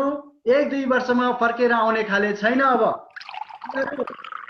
चाहिँ अब कैदमा परिसकेको छ तिमीहरू 2 वर्षमा फर्किने 1 वर्षमा फर्किने कुरा छैन तिमीहरू धेरै लामो समय 70 वर्षमा छ त्यसैले घर बनाऊ पहिलो नम्बरमा चाहिँ अगमवक्ता यर्मियाको पत्रमा यहुदीहरूलाई एउटा इन्फर्मेसन दिन्छ तिमीहरू कैदमा परेको ठाउँमा कैदमै परेको ठाउँमा तिमीहरूले घर बनाऊ भनेर लेखेको छ 29 अध्यायको 5 मा घर बनाऊ बारीहरू लगाऊ भनेको छ दोस्रो कुरामा चाहिँ बारीहरू लगाऊ तेस्रो कुरामा उब्जनीहरू खाऊ भन्छ है कैदमा परेको छ भने अब तिमीहरू उम्किनेवालामा छैन हतपत 2-3 वर्षमै बसेर उम्किनेवालामा छैन कैदमै तिमीहरू चाहिँ मिलेसम्म घर बनाऊ बारी लगाऊ त्यही मेहनत गरेर खनजोत गरेर खाऊ भन्छ अनि 6औं नम्बरमा 6 पदमा के भन्छ विवाहबारी गरेर छोराछोरी जन्माऊ है छोराहरूको निम्ति बुहारीहरू ल्याइदेऊ छोरीहरूको निम्ति विवाह गराइदेऊ तिनीहरूले छोराछोरी जन्माऊ र त्यहाँ आफ्नो संख्या बढाऊ घटेर नजाऊ भन्छ अब अगमवक्ता यर्मियाले यो झुट्टो अगमवक्ताहरूले तिमीहरूलाई 2-4 दिनमै फर्केर आउँछ, केही गरिराख्नु पर्दैन भनेर भन्छौ भनेदेखिलाई वास्तविक कुरा यो होइन। परमेश्वरले मलाई एउटा बोलावट आएको छ, परमेश्वरको बोलावट अनुसार चाहिँ अब तिमीहरू नबुकदनेस्सरले कब्जा गरेर लिएर आएको होइन, तिमीहरू आफैले गर्दाखेरि चाहिँ तिमीहरू चाहिँ अब 4औं मा लेखिएको छ नि त, यरुशलेमबाट बेबिलोनमा आफूले निर्वासित गरी लगेको सबैलाई भनेपछि यो बेबिलोनको राजा आफैले चाहेर लिएर गएको होइन यिनीहरूलाई। यहाँ चाहिँ परमेश्वर आफैले यहुदीहरूको पापको कारणले गर्दाखेरि परमेश्वरले नै उनीहरूलाई लिएर गएको कारणले गर्दाखेरि परमेश्वरको वचन यर्मिया अगमवक्तामा गइसकेपछि यर्मियाले के भन्दछ, त्यही घर बनाऊ, बारीहरू खनजोत गर, त्यही विवाह बारी गर, खाओ पियो, त्यही एकदम मजाले आफ्नो जनसङ्ख्या बढाऊ, अब घटेर जाने होइन, त्यही तिमीहरू सेटल भएर बस, छोरीहरूलाई जोइ खोजिदेऊ, विवाह गरिदेऊ है, अनि चाहिँ आफ्नो छोराहरूलाई बुहारी खोजिदेऊ, विवाह गरेर अब आफ्नो संख्यामा वृद्धि गर, बेबिलोनको कैदमा नै तिमीहरू यसरी बस, यसरी बस्नु नै तिमीहरूको निम्ति उन्नति हुनेछ भनेर अगमवक्ता यर्मियाले पत्र पठाउँछ। अनि 7 नम्बरमा अरू के भन्दछ भने, मैले तिमीहरूलाई निर्वासित गरेको सहरमा मैले तिमीहरूलाई भनेर यहाँ परमेश्वरले आफैले भनिरहेको छ, मैले तिमीहरूलाई निर्वासित गरेको सहरको भलो चिताऊ र त्यसको निम्ति परमप्रभुसित प्रार्थना गर भनेर भनिरहेको छ। अब अर्को कुरा चाहिँ के भन्दैछ भने, अब तिमीहरू बेबिलोनमा छ भनेर बेबिलोनको निम्ति चाहिँ वास्ता नगरिकन बस्ने होइन, बेबिलोनमा छ, कैदमा छ भने जुन ठाउँमा तिमी छ त्यही ठाउँको भलो चिताऊ, त्यही देशको निम्ति प्रार्थना गर भनेर परमेश्वरले भनिरहेको छ है। अनि किनभने त्यसको उन्नति भएकोमा तिमीहरूको नै उन्नति हुनेछ भन्छ। अनि किनकि त्यो देशको उन्नति हुनु, त्यो ठाउँको उन्नति हुनु तिमीहरूको नै उन्नति हुनेछ भन्छ। हामी विश्वासीहरू हामी यहाँ यो 4 अध्यायदेखि 7 अध्यायलाई हामी हेर्छौँ भने के बुझ्छौँ भने दुईटा कुरा एकदमै राम्रो सन्देश दिन्छ। हामी विश्वासीहरू परमेश्वरले हामीलाई जुटाउनुहुन्छ भनेर त्यतिकै बस्न उचित छैन प्रियहरू। परमेश्वरले जुटाउनुहुन्छ भनेर हात बाँधेर बस्नुभयो भने कहिले पनि जुटाउनुहुन्न परमेश्वरले है। तपाईँले आफ्नो हात पसारेर काम गर्नुभयो भने मात्रै परमेश्वरले तपाईँलाई जुटाउने हो। सेम यर्मिया अगमवक्ताले बेबिलोनमा कैदमा परेका यहुदीहरूलाई के भन्दैछ, घर बनाउने काम गर, अब सेटल भएर बस, बारीहरू कमाउने गर, छोराछोरीलाई विवाह गराइदेऊ, अनि आदि इत्यादि गरेर तिमीहरू बढ्दै बढ्दै जाऊ र त्यही देशको निम्ति प्रार्थना गर, त्यही देशको निम्ति त्यो देशको भलो चिताऊ, त्यसमा नै तिमीहरूको उन्नति हुनेछ। त्यो देशको उन्नति हुनु तिमीहरूको निम्ति उन्नति हुनु हो भनेर अगमवक्ता यर्मियाले सही कुरा चाहिँ त्यहाँनिर बेबिलोनको के अरे यहुदाका मानिसहरूलाई दिन्छ। यसले के शिक्षा दिन्छ भने प्रियहरू, आज तपाईँ इराकमा हुनुहुन्छ, कतारमा हुनुहुन्छ, दुबईमा हुनुहुन्छ, मलेसियामा हुनुहुन्छ, नेपालमा हुनुहुन्छ, साउदी अरबमा हुनुहुन्छ भने तपाईँ बसिरहेको देशको भलो चिताउनु तपाईँको निम्ति एकदमै असल कुरा हुनेछ। त्यही देशको लागि प्रार्थना गर्नु तपाईँको लागि ठुलो आशिष हुनेछ, किनकि त्यो देशको उन्नति हुनु तपाईँको उन्नति हुनेछ, तपाईँ र मेरो उन्नति हुनेछ।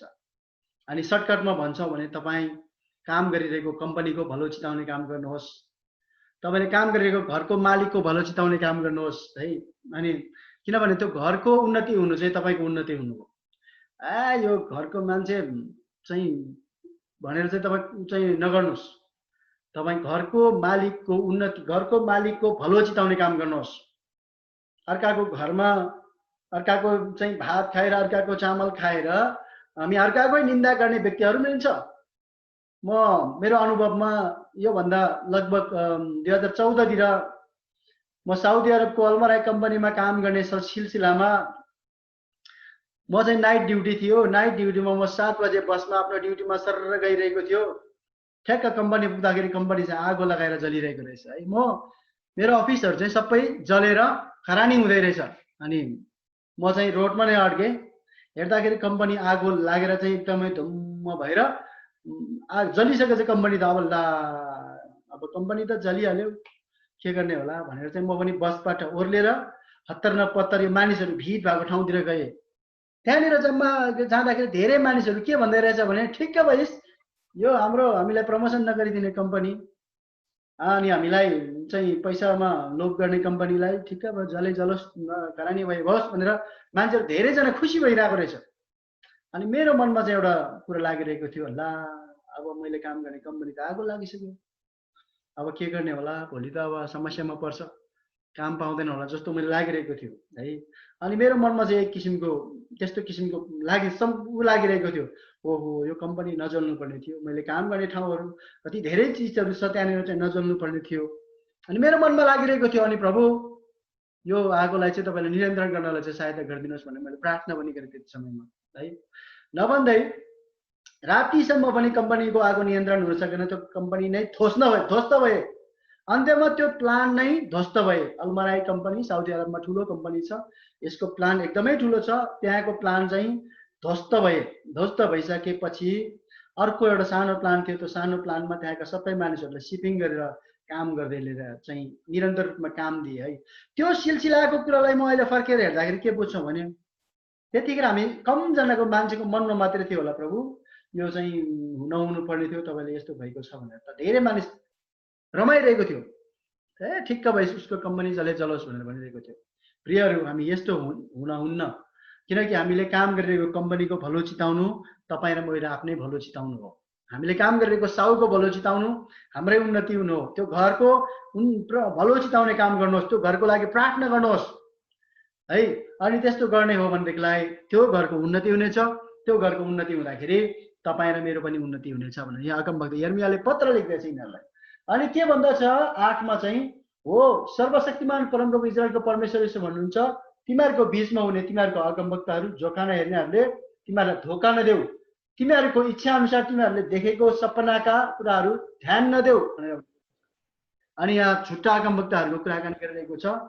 झुट्टा अगमवक्ताहरूले यस्तो कुरालाई छोडिदेऊ भनेर भन्छौ भने तिमीहरू यो कुरालाई विश्वास नगर, यिनीहरूको कुरामा धोकामा नपर, किनकि यिनीहरू आफ्नै कुराहरू बोलिरहेको छ भन्छ है।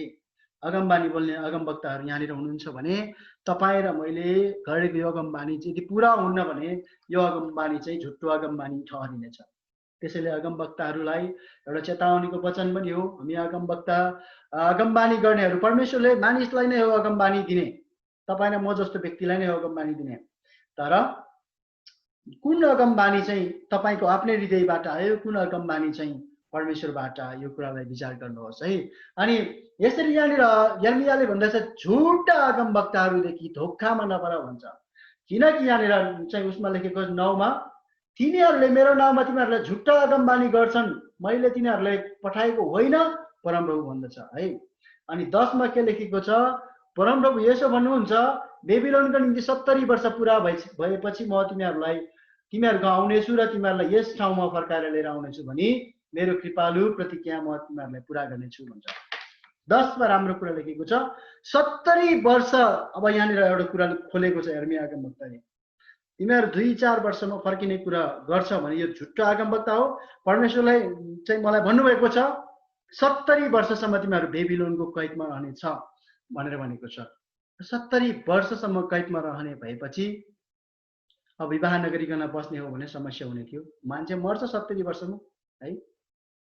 कतिपयले भन्छ नि अब त्यही भएको कारणले गर्दाखेरि हामी यो संसार मेरो होइन अनि छोटो छ अनि आदि इत्यादि भन्छौँ भने यहाँनिर यो पुस्तकले के भन्दैछ भने 70 वर्षपछि म तिमीहरूलाई फर्काएर ल्याउँदैछु भन्छ। 70 वर्षसम्म प्रभु आउँदै हुनुहुन्छ भन्ने कुरा हामीलाई थाहा छ, परमेश्वर आउँदै हुनुहुन्छ, प्रभु चाँडै आउँदै हुनुहुन्छ भन्ने कुरा हामीलाई थाहा छ। तर बाइबलले भन्दछ कहिले आउँछ भन्ने कुरा थाहा छैन है। त्यही भएको कारणले गर्दाखेरि भोलि नै प्रभु आउँदैछ, यो हप्ता नै प्रभु आउँदैछ, कामसाम छोडिदेऊ है। अनि कुनै व्यक्तिले कामसाम छोडिदेऊ, प्रभुको आगमनलाई हेर, यो कोरोनाको समय हो, पक्कै पनि यो प्रभुको सङ्केत नै हुनुपर्छ, प्रभु आउँदैछ है भनेर तपाईँलाई कसैले झुटा अगमबानी गर्छ भने होसियार रहनुहोस् है। परमेश्वरको वचनले के भन्दछ भने प्रभु कहिले आउँदै हुनुहुन्छ हामी कसैले पनि थाहा छैन। तर उहाँ आउनुभन्दा आउने बेलासम्ममा त हामी आफ्नो निम्ति सबै कुरा, घर बनाउनु पर्यो, खेतबारीहरू गर्नु पर्यो, विवाहबारी गर्नु पर्यो, बच्चा बच्ची जन्माउनु पर्यो, छोराछोरीलाई विवाह गराइदिनु पर्यो, नाति नातिनीलाई चाहिँ विवाह गरेर आफ्नो चाहिँ जेनेरेसन, आफ्नो वंशलाई चाहिँ बढाउने काम चाहिँ गर्न हामी छोड्नु हुन्न भन्ने कुरा यहाँनिर भनिरहेको छ। यसले के बुझ्छौँ भने यो संसारमा यो संसार त मेरो होइन, मेरो घर होइन, यो संसारसँग मेरो के सरोकार छ भनेर मात्रै हामी अल्झेर नबसौँ। हामी संसारसँग मिलेर बस्नु, संसारको मानिसहरूलाई सुसमाचार मात्रै होइन, मेहनत गर्नु, संसारमा जति बाँचेको छ त्यति वर्ष मेहनत गर्नु हाम्रो एउटा चाहिँ जिम्मेवारी हो। हामीले गरिसकेपछि अन्तिममा परमेश्वरको समय आउँछ, पक्कै पनि हामी परमेश्वरको घरमा पक्कै पनि जान्छौँ है। त्यही भएर कारणले गर्दाखेरि यहाँनिर यो यहुदीहरूलाई पनि के भन्छ भने 70 वर्षपछि मात्रै म तिमीहरूलाई आफ्नो देशमा फर्काउँदैछु। अनि 70 वर्ष आज नै होइन, त्यसैले अन्योलमा परेर दुधारमा परेर नबस, मेहनत गर, घर बनाऊ, खेतबारीमा बारीहरू लगाऊ, विवाहबारी गर्ने काममा चाहिँ कन्टिन्यू गर, तिमीहरूको संख्या चाहिँ बढाऊ, घटेर नजाऊ भनेर भन्दछ। 11 मा के लेखेको छ भने किनकि जुन योजनाहरू मैले तिमीहरूको निम्ति बनाएको छु ती म जान्दछु, परमप्रभु भन्नुहुन्छ, ती तिमीहरूको उन्नतिको निम्ति हुन्, नोक्सानीको निम्ति होइन, तिमीहरूलाई आशा र भविष्य दिनलाई हो भनेर परमेश्वरले भन्नुभएको छ। अब 12 मा के लेखेको छ, अब तिमीहरू म कहाँ आउनेछ र मलाई प्रार्थना गर्नेछ र म तिमीहरूको प्रार्थना ध्यानसित सुन्नेछु। जब तिमीहरूले आफ्नो सारा हृदयले मलाई खोज्छौ तब तिमीहरूले खोजेर मलाई भेटाउनेछौ। आमेन। यहाँनिर चाहिँ अगमवक्ताले अब अन्त्यमा के भन्दैछ भने अब तिमीहरू आफ्नो सारा हृदयले मलाई फर्केर प्रार्थना गर्नेछौ अन्तिम समयमा, अनि मलाई फर्केर आफ्नो पापहरूबाट फर्केर आउनेछौ भनेदेखिलाई मलाई तिमीहरूले खोजेर चाहिँ भेटाउनेछौ भन्छ है। अनि यही कुरा चाहिँ हामी यहुदामाथि न्याय गरेको कुरा हामी पाउँछौँ। यो 1 अध्यायदेखि 45 अध्यायको मेन सारांश 29 अध्यायमा राम्रोसँग लेखिएको छ। 29 अध्यायमा चाहिँ नि अगमवक्ता यर्मियाले चाहिँ सारा यहुदीहरूलाई उत्साहित गरेर अब तिमीहरू मेहनत गर्न सिक्नुपर्छ भन्छ। हामी क्रिस्चियनहरूमा मण्डलीमा प्रचार गर्ने सिलसिलामा दशंशा दिनुपर्छ है भन्ने कुरा मात्रै हामी प्राय फोकस गर्छौँ।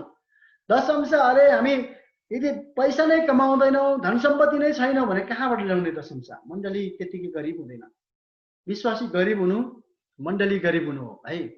त्यही भएर कारणले गर्दाखेरि प्रियहरू, विश्वासीहरू तपाईँ विदेशमा हुनुहुन्छ, नेपालमा हुनुहुन्छ, कुनै ठाउँमा हुनुहुन्छ भने परमेश्वरको सेवकाई सँगसँगै, परमेश्वरको वचन सँगसँगै मजाले तपाईँले आफ्नो समयमा कमाउने समयमा आफ्नो कमाउनुहोस्, आफ्नो छोराछोरीहरूलाई पढाउनुहोस्, बढाउनुहोस् है। अनि त्यस्तै गरी नै आफ्नो परिवारलाई एकदमै तपाईँले चाहिँ प्रशस्ततामा जिवाउनुहोस्, छोराछोरीहरूलाई उत्साह दिँदै गर्नुहोस्, आफू काम गर्ने कम्पनीको भलो चिताउनुहोस्, आफ्नो साथीहरूको भलो चिताउनुहोस्, देशको निम्ति प्रार्थना गर्नुहोस्। साउदीमा हुनेहरूले साउदीको निम्ति प्रार्थना गर्नुहोस्। साउदी अरबमा आज तपाईँ सुरक्षित हुनुहुन्छ, इराकमा हुनेले इराकको निम्ति प्रार्थना गर्नुहोस्, तपाईँ इराकमा सुरक्षित हुनुहुन्छ। यस्तै कतार, दुबई, मलेसिया सबै ठाउँ तपाईँलाई सुरक्षित गर्ने ठाउँ हो। त्यो ठाउँको निम्ति प्रार्थना गर्नुहोस्। त्यो देशको खिलाफमा नजानुहोस्। तपाईँ त्यो देश यो बेकारको देश हो, यो गद्दारको देश हो, तपाईँ नहुनुहोस्। त्यो देशको लागि प्रभुसँग बिन्ती गर्नुहोस्, प्रभु यो देशमा तपाईँले मलाई स्वतन्त्र तुल्याउनु भएको छ, मलाई सुरक्षा दिनुभएको छ, पैसाहरू दिनुभएको छ, सेवकाई दिनुभएको छ भनेर तपाईँ प्रार्थना गर्नुहोस् है। अनि मैले यो चाहिँ बाइबल स्टडी गर्ने बेलामा यो बाइबल साउदी अरबमा हाम्रो अहिले जीवित परमेश्वरको मण्डलीको टिमहरू हुनुहुन्छ। मैले साउदी अरबको यो सिटिएसको क्लास पढ्ने बेलामा एकजना दिदीले, लिना हुनुहुन्छ, उहाँको नाम पास्टर लिना, उहाँले आफ्नो कक्षामा चाहिँ हामी सबैजनालाई एक एक देशलाई यसरी छोएर प्रार्थना गर्नको निम्ति हामीलाई लगाएको थियो। अनि त्यो समयमा चाहिँ मेरो भागमा चाहिँ मिश्र देशलाई छोएर प्रार्थना गर्ने भाग परेको थियो। अनि मैले मिश्र देशको लागि प्रार्थना गरेँ, प्रभु मिश्र देशलाई तपाईँ परमेश्वरले तपाईँको राज्य खोज्ने देश बनाउनुहोस्, त्यहाँको मान्छेहरूले तपाईँलाई खोज्ने बनाउनुहोस्, स्वतन्त्र बनाउनुहोस्, त्यो देशलाई उन्नति गराउनुहोस् भनेर मैले प्रार्थना गर्ने मौका पाएँ। सेम थिङ तपाईँले पनि आफ्नो बसिरहेको ठाउँको लागि प्रार्थना गर्नुहोस्, मेहनत गर्न नचाउनुहोस् र अन्त्यमा के भन्छ, आफ्नो सारा हृदयले परमेश्वरतिर फर्कने काम गर्नुहोस् भन्छ। यो यहुदीहरूको लागि पत्र थियो भने आज तपाईँ र मेरो निम्ति पनि पत्र हो। यही कुरालाई दोस्रो कुरामा 46 देखि 52 अध्यायमा हेर्छौँ भने यही कुरा आज यर्मिया अगमवक्ताको पुस्तकमा हामी हेर्छौँ भने यहुदाको मात्रै न्याय गर्ने परमेश्वर हुनुहुन्न, राष्ट्रहरूमाथि, तपाईँ र मेरो देशमाथि, यहुदीहरूमाथि मात्रै होइन, तपाईँ र मेरो निम्ति पनि परमेश्वर न्यायकर्ता हुनुहुन्छ। तपाईँ र मलाई पनि न्याय गर्नुहुन्छ परमेश्वरले। यहुदीहरू बेबिलोनमा 70 वर्ष जिएको जसरी आज तपाईँ र म पनि 70 वर्ष मान्छेको उमेर हो अहिले। यहुदीहरूलाई बेबिलोनको कैदमा 70 वर्ष राख्नुको कारण तपाईँ र मेरो पनि म्याक्सिमम एज काम गर्न सक्ने काम 70 वर्ष हो। यहुदीहरू 70 वर्षमा बाँचेपछि बेबिलोनबाट यहुदामा फर्काए, उनीहरूको देशमा फर्काइसकेपछि उनीहरूले यस्तो किसिमको पापहरू गरेनन्। पछि चाहिँ हामी अस्ति एजराको पुस्तक नेहेमियाको पुस्तकलाई हेरिरहेको थियो।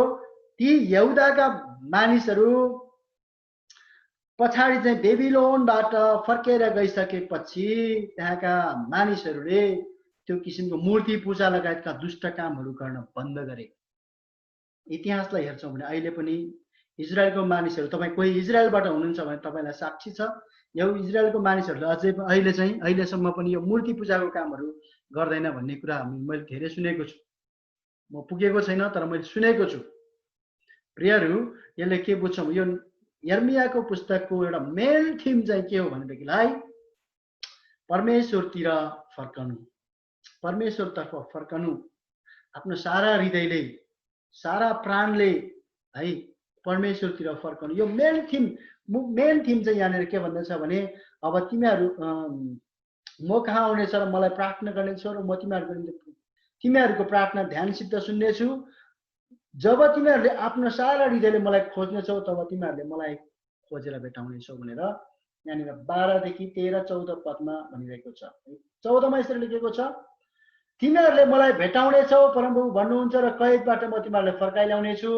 तिमीहरूलाई निर्वासन गरेर पठाएको सबै जातिहरू र ठाउँदेखि म तिमीहरूलाई जम्मा गर्नेछु परमप्रभु भन्नुहुन्छ र जुन ठाउँदेखि मैले तिमीहरूलाई निर्वासन गरेर पठाएको थिएँ त्यही ठाउँमा नै म तिमीहरूलाई फेरि फर्काएर ल्याउनेछु भन्छ। योले के बुझ्छौँ भने यहुदाको मानिसहरू बेबिलोनको कैदमा पुगिसकेपछि परमेश्वरले प्रतिज्ञा गर्नुहुन्छ, 70 वर्षपछि म तिमीहरूलाई जुन ठाउँबाट तिमीहरूलाई कैद बनाएर निर्वासनमा लिएर आएको छु त्यही ठाउँमा नै म तिमीहरूलाई फर्काउनेछु। त्यो फर्काउनु भन्दा अगाडि चाहिँ तिमीहरू मलाई खोजेर तिम्रो सारा हृदयले मलाई खोजेर प्रार्थना गर्छौ भने तिम्रो प्रार्थना म सुन्नेछु। 33 को 3 मा के भन्छ, मलाई पुकाएर म तँलाई जवाब दिनेछु है, मलाई पुकाएर म तँलाई जवाब दिनेछु, गइरहेको गुप्त कुराहरू पनि म तिमीलाई सिकाउनेछु भनेको कारण त्यही हो। अनि यो पुस्तकले हामी यो 1 अध्यायदेखि 52 अध्यायसम्म हेर्छौँ भने यो पुस्तकले भन्न खोजेको कुरा चाहिँ यही नै हो। यो पुस्तकको सर्टकटमा यो पुस्तकलाई हामी गहिराइमा हेर्छौँ भने यो धेरै नै एकदमै लामो पनि छ। यो पुस्तकको निकै नै कहानी छ। आज समय धेरै गएको कारणले गर्दाखेरि हामी यसरी छोटकरीमा बुझ्नेछौँ। छोटकरीमा बुझ्दाखेरि चाहिँ के हो भने यहुदाको मानिसहरू बेबिलोनमा 70 वर्ष जिउनुको एउटा मेन थिम चाहिँ आज तपाईँ र म यहुदाको मानिसहरू बेबिलोनमा बसेको जस्तै नै छ। तिनीहरू फर्केर यहुदामै फर्केर जान्छन्। आज तपाईँ र म पनि 70 र 80 वर्षको बिचमा परमेश्वरतिर नै फर्केर जाने हो। तर परमेश्वरतिर फर्केर जाने हो भन्ने कुरा थाहा भएको कारणले गर्दाखेरि थाहा छ र पनि हामी यहाँ मेहनत गर्नुको कारण चाहिँ के हो भने अगमवक्ता यर्मियाले हामीलाई भनेको छ कि यहुदाका मानिसहरूले भनेको छ कि घर बनाऊ। 70 वर्ष चान्चुनी वर्ष होइन, 2 दिनमा नै परमेश्वरतिर फर्किने होइन, घर बनाऊ। आज हामी पनि विदेशमा आएर धन सम्पत्ति कमाएर आफ्नो निम्ति घर बनाउँछौँ। वास्तवमा हेर्छौँ भने म 60-70 वर्ष त हो, कोही मान्छे 60-70 वर्षको बेलामा मात्रै घर बनाउन सक्छौँ। तपाईँ कतिजनाले घर बनाउनु भएको छ, कतिजनाले बनाउनु पनि भएको छैन होला। र पनि प्रभुलाई धेरै धेरै धन्यवाद दिन चाहन्छु। र पनि तपाईँले एउटा योजना बनाउनु भएको छ, राम्रो कुरा हो। तपाईँले छोराछोरी जन्माउनु भएको छ, छोराहरूबाट नातिहरू जन्माउनु भएको छ, आदि इत्यादि गर्नुभएको छ, एकदमै राम्रो कुरा हो। हामीलाई थाहा छ अब म 70-80 वर्षपछि म परमेश्वरको घरमा जाँदैछु भन्ने कुरा। यहुदीहरूले पनि यो जानेको थियो कि म बेबिलोनबाट फर्किँदैछु भन्ने कुरा अगमवक्ता यर्मियाले भनेर पनि उनीहरूले आफ्नो निम्ति घर बनाए, दागबारीहरू रोपे, आदि इत्यादि गरेर अन्त्यमा परमेश्वरतिर पुकार गरे। अनि परमेश्वरमा गरेको पुकार परमेश्वरले सुन्नुभयो। उनीहरू सबैलाई यरुसलेम चाहिँ बेबिलोनबाट यहुदामा फर्काए। तर यहुदामा फर्किने बेलामा चाहिँ अन्तिम समयमा चाहिँ हेर्छौँ भने सबै कैदमा परेको यहुदीहरू यरुसलेममा फर्केनन्। प्रियहरू, तीन चरणमा फर्के, तीन चरणमा पनि सबै फर्केनन्। तीन चरणमा यरुबाबेलको नेतृत्वमा फर्के आधा, एजराको नेतृत्वमा फर्के आधा, नेहेमियाको नेतृत्वमा आधा फर्के। तर कोही मानिसहरू चाहिँ त्यही सेटल भएर बसे है। त्यही भएर इराकमा पनि यहुदीहरू छन्। प्रियहरू, तपाईँहरूको लागि एउटा खुसीको कुरा, यहुदीहरू हेर्न चाहनुहुन्छ भने इराकमा अझै पनि यहुदीहरू नै छन्। अमेरिकातिर यहुदीहरू छन्। यो चाहिँ विभिन्न ठाउँ, इजरायलमा मात्रै होइन, यहुदी भन्ने जाति अब धेरै ठाउँमा छन्, किनकि त्यो समयमा उसले त्यहाँ सेटल भएर बसेको थियो। बेबिलोनदेखि बस्दै आएको यहुदीहरूको जेनेरेसन त्यहाँनिर छ। त्यही भएको कारणले गर्दाखेरि तपाईँ र म केही वर्ष त हो, म संसारको होइन, यो संसार मेरो घर होइन भनेर चाहिँ तपाईँ र म केही नगरिकन नबसौँ, मेहनत गर्न नछोडौँ। म 12 घन्टाको ड्युटी गरेर पनि यदि तपाईँहरूसँग अहिले बोल्न लागेको चाहिँ बोलिरहेको कुरा चाहिँ फुर्सद भएर म तपाईँहरूलाई मजाले गरिरहेको छैन। म मेहनत गरेर पनि एउटा बचेको बाँकी समय चाहिँ हामी परमेश्वरको वचनबाट उत्साहित गर्ने हो भन्ने कुरा जानेर चाहिँ म तपाईँहरूलाई उत्साह गर्दैछु। परमेश्वरको न्याय यहुदीहरूको लागि मात्र होइन, तपाईँ र मेरो निम्ति पनि छ।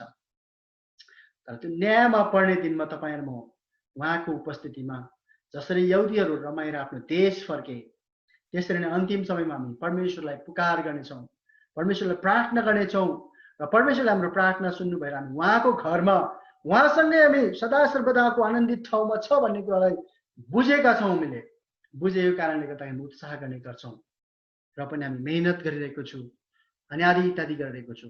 अन्त्यमा परमेश्वरको न्याय तपाईँहरूसँग पनि आउँछ, मसँग पनि आउँछ, सबैसँग आउनेछ र उहाँको न्यायको समय पर्खेर बसिरहेको छु। उहाँको न्यायको दिनमा चाहिँ दण्डमा पर्ने काम नगरौँ। परमेश्वरको न्याय यहुदीहरूमाथि परेको कारणले गर्दा यहुदाका मानिसहरू आफ्नो दुष्ट चालहरू कारणले गर्दाखेरि कैदमा परे। उहाँको न्यायमा चाहिँ उहाँले गर्नुभएको अन्तिम उहाँको आगमनमा चाहिँ तपाईँ र म त्यस्तो किसिमको दण्डमा पर्ने किसिमको उसमा नपरौँ। तपाईँ र मलाई न्याय गर्ने बेलामा चाहिँ शाबास, तिमी मेरो छोरा भएको छ, तिमी चाहिँ मेरो एकदमै असल छोरा, प्रिय छोरा भएको छ, आउनु म तिमीलाई स्वागत गर्छु, आऊ भनेर परमेश्वरले अँगाल्ने छोराछोरीहरू बन्न सकौँ। यो चाहिँ यर्मियाको पुस्तकको एउटा चाहिँ रूपरेखा हो। म सर्टकटमा मात्रै भनिरहेको छु, समय नभएको कारणले गर्दाखेरि। यो यर्मियाको पत्रले चाहिँ तपाईँलाई मलाई के बुझ्छ भने आज निर्वासनमा भएको यहुदीहरूको लागि मात्रै होइन, यो मेरो आवाजलाई सुनिराख्नुभएका सम्पूर्ण जनको लागि पनि हो। जसरी यहुदीहरू मेहनत गरेर परमेश्वरतिर फर्के, त्यसरी नै तपाईँ र म पनि फर्किनुपर्छ। ल, अब यर्मियाको पुस्तकको मुख्य पद हामी पढ्नेछौँ। अनि तपाईँलाई निन्द्रा लागेको छैन, कसैले देख्नु भएको छ भने यर्मियाको पुस्तकको मुख्य पद तपाईँहरूले पढिदिनुहोस् है। 2 अध्यायको 19 पद कसैले पढ्नु? हालेलुया। हुन्छ, म पढ्नेछु है त दाजु। तिमीहरूको दुष्टताले तिमीहरूलाई दण्ड दिनेछ, तिमीहरूको धर्म त्यागले तिमीहरूलाई हप्काउनेछ। यसकारण तिमीहरूले परमप्रभु आफ्ना परमेश्वरलाई त्यागेका र उहाँको भय नमानेका हुनाले तिमीहरूको कति खराबी हुनेछ र तिमीहरूलाई कति तितो लाग्नेछ भनी जान, परमप्रभु सर्वशक्तिमान परमप्रभु भन्नुहुन्छ। हालेलुया। पुरै यर्मियाको पुस्तक पढिसकेपछि यर्मियाको पुस्तकको मुख्य पद चाहिँ यही हो, दोस्रो अध्यायको 19 पद। पोइन्टमा हेर्नेछौँ हामी यसलाई। तिमीहरूको दुष्टताले तिमीलाई दण्ड दिनेछ। दुष्ट गर्नेहरूलाई परमेश्वरले दण्ड गर्नुहुन्छ है। यहाँनिर बुझ्नुपर्ने कुरा यहाँ यस्तै भएको छ। यहुदीहरू दुष्ट भए र उनीहरूलाई परमेश्वरले दण्ड दिए है। तिमीहरूको दुष्टताले तिमीहरूलाई दण्ड दिनेछ। आज यहुदीलाई मात्र होइन, दुष्ट काम गर्ने यहुदी होस्, ग्रिक होस्, नेपाली होस्, फिलिपिनी होस्, अमेरिकन होस्, इजरायलका होस्, चाहे कोही पनि होस् है, अनि दण्ड तपाईँ र मेरो निम्ति पनि आउँछ। यो पुस्तकको मेन थिम यही हो। तिमीहरूको धर्म त्यागले तिमीलाई हप्काउनेछ भन्छ। आजकल मानिसहरू धार्मिकताले खोज्न छोडेको छ। परमेश्वरको वचनले के भन्दछ? Seek ye first the kingdom of God and his righteousness भन्छ। परमेश्वरको राज्यलाई, ईश्वरको राज पहिले खोजी गर, उहाँको धार्मिकतामा तिमीहरू सबै कुरो थपिनेछ भन्छ। धर्म त्याग, धार्मिक कुराहरू, मान्छेमा धर्म भन्ने चिज नै छैन। अहिले नास्तिक भएको छ। यदि तिमीहरूलाई हप्काउनेछ। यस कारण तिमीहरूले परमप्रभु आफ्नो परमेश्वरलाई त्यागेको र उहाँको भई नमानेका हुनाले तिमीहरूको कति खराबी हुनेछन् भन्छ र तिमीहरूलाई कति तितो हुने लाग्नेछन् भन्छ। यसले के बुझ्छौँ भने परमेश्वरलाई त्याग्ने मानिसलाई परमेश्वरले पनि त्याग्नुहुन्छ। परमेश्वरलाई त्याग्नेहरू भनेको छ यो यहुदाका मानिसहरू, राजाहरू, प्रजाहरू सबैले परमेश्वरलाई त्यागिदिए है। आफू खुसी काम गरे, मूर्ति पूजातिर लागे, बाल देवता बनाए, असेरा देवी बनाएर ठुलो ठुलो मूर्तिहरू पूजा गरेको कारणले गर्दाखेरि परमेश्वर नै छैन अब कल्लीबल्ली भनेर उनीहरू काम गरेको कारणले गर्दाखेरि परमेश्वरलाई त्यागिदिए। अन्त्यमा परमेश्वरको न्याय उनीहरूमा परे। बेबिलोनको कैदमा 70 वर्षको जीवन कैदी जीवन जिउनु पर्यो। परमेश्वरलाई त्याग्नलाई परमेश्वरले त्याग्नु हुनेछ भन्ने कुरा यहाँनिर सिक्छौँ हामी है। अनि उहाँको भय नमानेका हुनाले तिमीहरूलाई कति खराबी र तितो लाग्नेछ भन्छ। परमेश्वरको भय मान्नु ज्ञानको सुरुवात हो भनेर अस्ति हामी हितोपदेशको पुस्तक हेरिरहेको थियौँ। उपदेशकको पुस्तकमा यही भनिरहेको थियो है। परमेश्वरको भय नमान्नेहरूले खराबी र तितोपनाको महसुस गर्नेछ भन्छ।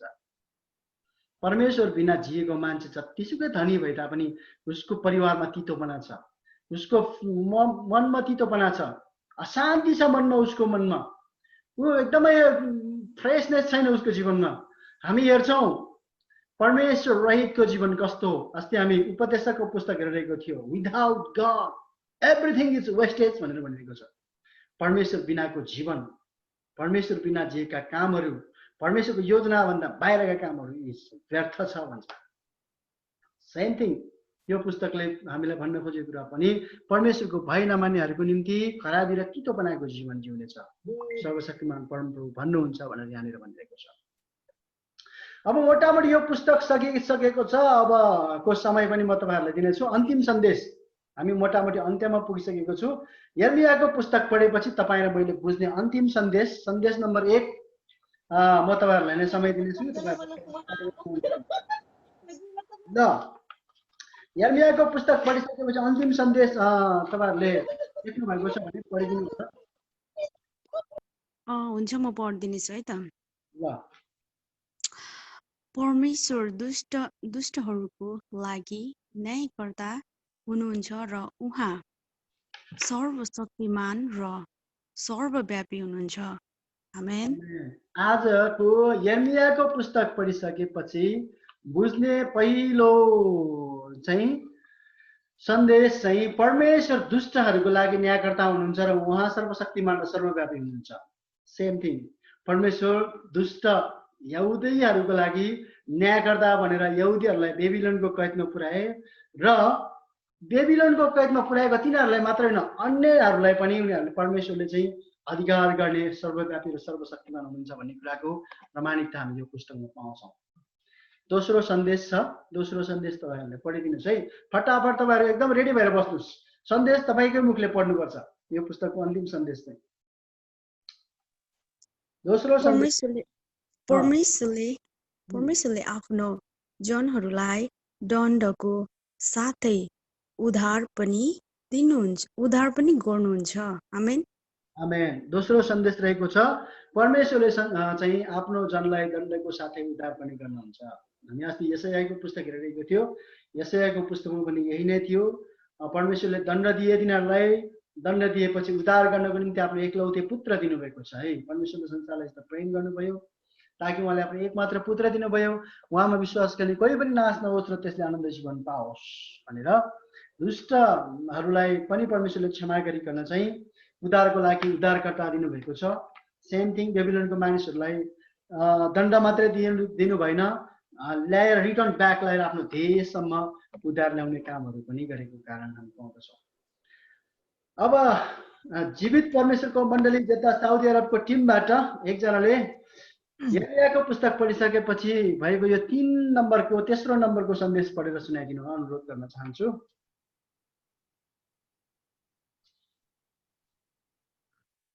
जीवित परमेश्वरको मण्डली जद्दा साउदी अरबको टिम। सफल सेवक हुन परमेश्वरको बोलाहट अनुसारको सेवकाई गर्नुहोस्। उदाहरणको लागि अगमवक्ता यर्मियालाई हेरौँ। उनी एक पुजारी कुलका थिए, तर परमेश्वरको बोलाहट अगमवक्ता हो र ती अनुसार नै उनले सेवकाई गरे। यर्मिया 1:1-5। आमेन। सुजन भाइलाई धेरै धेरै धन्यवाद। यो पुस्तक पढिसकेपछि बुझ्ने सन्देश चाहिँ एउटा यो चाहिँ यो हो कि सफल सेवक हुनु छ है। तपाईँको सेवकाईमा तपाईँ सफल सेवक बन्नु छ भने परमेश्वरको बोलावटलाई चिन्नुहोस् है, अनि परमेश्वरको बोलावट अनुसार काम गर्नुहोस्। परमेश्वरले तपाईँलाई पास्टरको सेवकाई गर्नको लागि बोलाउनु भएको छ भने तपाईँ त्यही काम गर्नुहोस्। अनि परमेश्वरले तपाईँलाई एल्डर मात्रै नभए कसैलाई सुसमाचार प्रचारक, वर्शिप लिडर अनि किचन मिनिस्ट्रीका मानिसहरू, तपाईँलाई परमेश्वर धेरै कुरा गर्नुहुन्छ। कसैलाई अगमवक्ता, कसैलाई दर्शनकर्ता, कसैलाई भविष्यवक्ता बनाउनुहुन्छ है। परमेश्वरले चाहिँ फरक फरकको दर्शनहरू छ। हामी प्रेरितको पुस्तकमा अस्ति हेरिरहेका थियौँ, वरदानहरू धेरै थरीका छन्, तर परमेश्वर एउटै हुनुहुन्छ, पवित्र आत्मा एउटै हुनुहुन्छ भनेको छ। हामी परमेश्वरको बोलावटलाई चिनौँ। अगमवक्ता यर्मिया वास्तवमा मैले अघि भने जस्तो नै पुजारीको छोरा, पुजारी हुनुपर्ने थियो, तर परमेश्वरको बोलावट उसले चिनेको कारणले गर्दाखेरि अगमबानी गर्ने भविष्यवक्ता भएर उसको भविष्यवाणी पुरा भएको हामी पाउँदछौँ।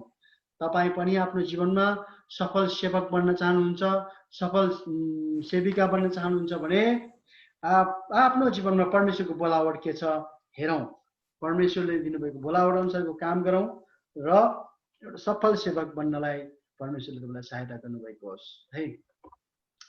अब अर्को सन्देश आएको छ बीबीसी मण्डलीको हाम्रो गोपाल दाजु हुनुहुन्छ भने म यो समय गोपाल दाजुलाई दिनेछु। अनि गोपाल दाजु तपाईँले मेरो स्क्रिन देख्नु भएको छ भने यो चाहिँ तपाईँले पढिदिनुहोस् है, सन्देश नम्बर 4। हुन्छ, म पढिदिनेछु है त। यसमा यस्तो लेखिएको छ। हुन्छ, धन्यवाद छ समयको लागि अब आदरणीय भाइलाई। परमेश्वर भय नमान्नेहरूले जीवनमा खराबी र तितोपनाको महसुस गर्नु पर्दछ। हालेलुया। परमेश्वरको है, मैले को छुटे चाहिँ यहाँनिर छ, मैले अप्ठ्यारो भएको छ, क्षमा गर्नु होला। यहाँ परमेश्वरको हुनुपर्ने थियो है। परमेश्वरको भय नमान्नेहरूले जीवनमा खराबी र तितोपनाको महसुस गर्नु पर्दछ भन्ने कुरा यस पुस्तकले पाउँदछ। परमेश्वरको भय मान्नु ज्ञानको सुरुवात हो भन्छ। परमेश्वरको भय मान्नु, परमेश्वरको वचन पढ्नु हो। परमेश्वरको भय मान्नु भनेको परमेश्वरको वचन पढ्नु हो। अनि परमेश्वरको भय मानेर परमेश्वरबाट ज्ञान पाउनु भनेको परमेश्वरको वचन पालना गर्नु हो। अनि परमेश्वरको वचन पनि नपढ्ने, परमेश्वरको वचन पालना पनि नगर्नेहरूको जीवनमा अनि खराबी र तितोपनाको महसुस गर्नुपर्नेछ। सबै थोक भएर पनि चाहिँ समस्याको जस्तो हुनेछ। यो चाहिँ राजा सोलोमनले आफ्नो जीवनको अनुभवमा यसरी चाहिँ भनेको थियो। पहिला यो उपदेशकको पुस्तकमा पहिला ऊ परमेश्वरको भय मान्थे, बुद्धिमानी थिए। पछि श्रीमतीहरूको कारणले गर्दाखेरि परमेश्वरको भय नमान्ने, श्रीमतीहरूको कुराले गर्दाखेरि उसलाई समस्या परेको कारणले ऊ आफ्नो जीवनमा तितोपनाको महसुस गरे। ठुलो महल भएर पनि, ठुलो छोराछोरी भएर पनि, 1000वटा श्रीमती भएर पनि ऊ तितोपनाको महसुस गरेको कारणले उसले भनेको परमेश्वर बिनाको जीवन चाहिँ सही नै रहेछ, परमेश्वर बिनाको जीवन चाहिँ खराबी रहेछ भनेर बुझेको छ। त्यसैले यो वचन पढिसकेपछि हामी के हो भनेदेखिलाई परमेश्वरको भय मानिने कामहरू गरौँ। परमेश्वरको भय नमान्नेको जीवनमा तितोपना र खराबी आउँछ भन्ने कुरा हामी पाउँछौँ। अब दुबईको मण्डलीबाट हामी एउटा पढ्नेछौँ। दुबईबाट कोही आउनु भएको छ भने तपाईँहरूमध्ये कसैले मेरो स्क्रिनलाई देख्नु भएको छ भने दुबई अर्थात् कुवेत तपाईँहरू कुनै ठाउँबाट आउनु भएको छ भने मेरो यो स्क्रिनको 5औं नम्बरको लागि तपाईँहरूले पढिदिनुहोस् न है। म पढ्छु त। ल, आफू जन्मेको ठाउँ, देश, सहर र हाल काम गरिरहेको देश, सहर, घर, कम्पनीको भलो चिताउ र प्रार्थना गर्नुहोस्, किनकि त्यसको उन्नति हुनु तपाईँ र मेरो उन्नति हुनु हो। उदाहरणको लागि एर्मिया 29को 7 पद हेरौँ। आमेन। यो अध्यायले चाहिँ यो खण्डले चाहिँ के भन्छ भने आफू जन्मेको ठाउँ नेपाल, तपाईँ र म जन्मेको ठाउँ नेपाल, देश, सहर, ठाउँ। म उदाहरणको लागि म नेपालको धादिङ जिल्लाको उत्तरी इलाका कन्यावास गाउँपालिकाको चाहिँ एक ठाउँमा म जन्मेको छ। मैले मेरो देशको लागि, जिल्लाको लागि, ठाउँको लागि, घरको लागि मात्रै नभएर म काम गरिरहेको ठाउँ साउदी अरबको अहिले म हाई एग्रिकल्चरल सिटी एरियातिर यो चाहिँ गाउँ जस्तो ठाउँमा म बसिरहेको छु। अलमराई कम्पनीमा म काम गर्दछु है। अलमराई कम्पनीमा काम गर्ने सिलसिलामा मेरो देश, मेरो ठाउँ, मेरो कम्पनी, म बसिरहेको देशको निम्ति चाहिँ मैले भलो चिताउनै पर्छ, उनीहरूको निम्ति मैले प्रार्थना गर्नु नै पर्छ। उनीहरूको उन्नति भयो भने मात्रै मेरो उन्नति हुन्छ भन्ने कुरा यो पुस्तकले सिक्छ। उदाहरणको लागि यर्मियाको पुस्तक 29 अध्यायको 7 पदमा अगमवक्ता यर्मियाले यहुदीहरूलाई यस्तै भनेको थियो, तिमीहरू निर्वासनमा भएको देशको भलो चिताऊ, त्यो देशको लागि प्रार्थना गर, त्यो देशको उन्नति हुनु तिमीहरूको उन्नति हुनु हो भनेर चाहिँ भनेको थियो। सेम थिङ तिनीहरूले त्यही गरे। त्यो देशमा उनीहरू घर बनाए अनि विभिन्न किसिमको कुरा उब्जनी गरे, उनीहरू धनी धनी भए, उनीहरू शक्तिशाली बने। पछिल्लो समय उनीहरू आफै त्यो देशको मालिकहरू बन्ने सम्म पुगेको थियो। त्यसैले संसारका कुना कुनामा रहनुभएका नेपाली दाजुभाइ तथा दिदीबहिनीहरू, आज तपाईँ यो कक्षामा पहिलो पटक मात्रै आउनु भएको छ, यो वचनलाई, यो खण्डलाई तपाईँले पहिलो पटक मात्रै देख्दै हुनुहुन्छ भने तपाईँको लागि उत्साह के छ भने तपाईँ बसिरहेको देशको भलो चिताउने काम गर्नुहोस्, प्रार्थना गर्नुहोस्, त्यो घरको लागि प्रार्थना गर्नुहोस्, त्यो कम्पनीको लागि प्रार्थना गर्नुहोस्। त्यो ठाउँको उन्नति हुनु तपाईँको निम्ति प्रगति हुनु हो, तपाईँको उन्नति हुनु हो। यो कुरा सिकौँ है। यो पुस्तक पढिसकेपछि हामी यो कुरा सिक्छौँ। अन्तिम सन्देश छ, परमेश्वरको प्रतिज्ञा आफ्नो जीवनमा सेवकाईमा पुरा भएको चाहनुहुन्छ भने हामी परमेश्वरलाई आफ्नो सारा हृदयले खोजौँ। उदाहरणको लागि 29 अध्यायको 13 देखि 14 पदमा हेरौँ। यो पुस्तकको अन्तिम सन्देश चाहिँ के हो भनेदेखिलाई परमेश्वरको प्रतिज्ञा हाम्रो जीवनमा पुरा भएको होस् भनेर तपाईँ आफ्नो सेवकाईमा, आफ्नो जीवनमा चाहनुहुन्छ भने यर्मियाको पुस्तक 29 अध्यायको 13 र 14 पदमा भएको जस्तो नै आफ्नो सारा हृदयले परमेश्वरलाई खोजौँ है। आफ्नो सारा हृदयले तपाईँले परमेश्वरलाई हेरौँ भन्ने सन्देश दिँदै अनि परमेश्वरले यहाँहरू सबैजनालाई प्रशस्त मात्रामा आशिष दिउन्। आजको कक्षा सकिएको छ। जय मसीह।